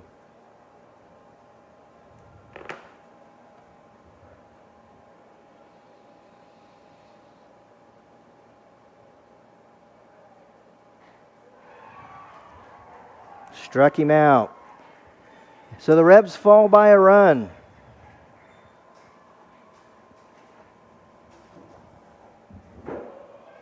(10-9) is your final. They're out hit 16-12. But there is a silver lining. We watched them battle back in this game twice. Yep, they sure did. Showed They some went- heart, showed some hustle. And they sure did, as they went down 7-2, came back and tied it up in the 6th inning. Took the lead in the 7th, but then the Derby Twins scored 3 runs in the top half of the 8th to make it 10-8, and then we did score the 1 run in the bottom half of the 8th to make it 10-9. It Yep. just wasn't enough tonight. Just wasn't it? Well, who was enough was DeLong. Yep. He came in and stopped the bleeding for Derby at just the right time, and then he slammed the door shut in the 9th. Okay. That's all I got. That's it. Okay. Well, don't forget that we'll be in action tomorrow evening as the Newton Rebels head to Derby, and they'll be facing the Derby Twins as Derby has now gone 2-0 against the Newton Rebels, and we're going to try to come back and get one from Derby and hopefully win on Saturday night and then back home on Sunday, and maybe split the series against the Derby Twins. They're a tough team. And don't forget, the game time tomorrow at 7 o'clock. We thank you very much for watching. We hope you enjoyed the broadcast. I'll have the call tomorrow evening at 7 o'clock, joined by General Manager Mark Cavallo. Chad Fry, we want to thank you very much for doing our play tonight. And we'll see you on Sunday evening. All right, fans, thank you very much for watching. We'll call it a night here for tonight. Good night. We'll see you tomorrow night.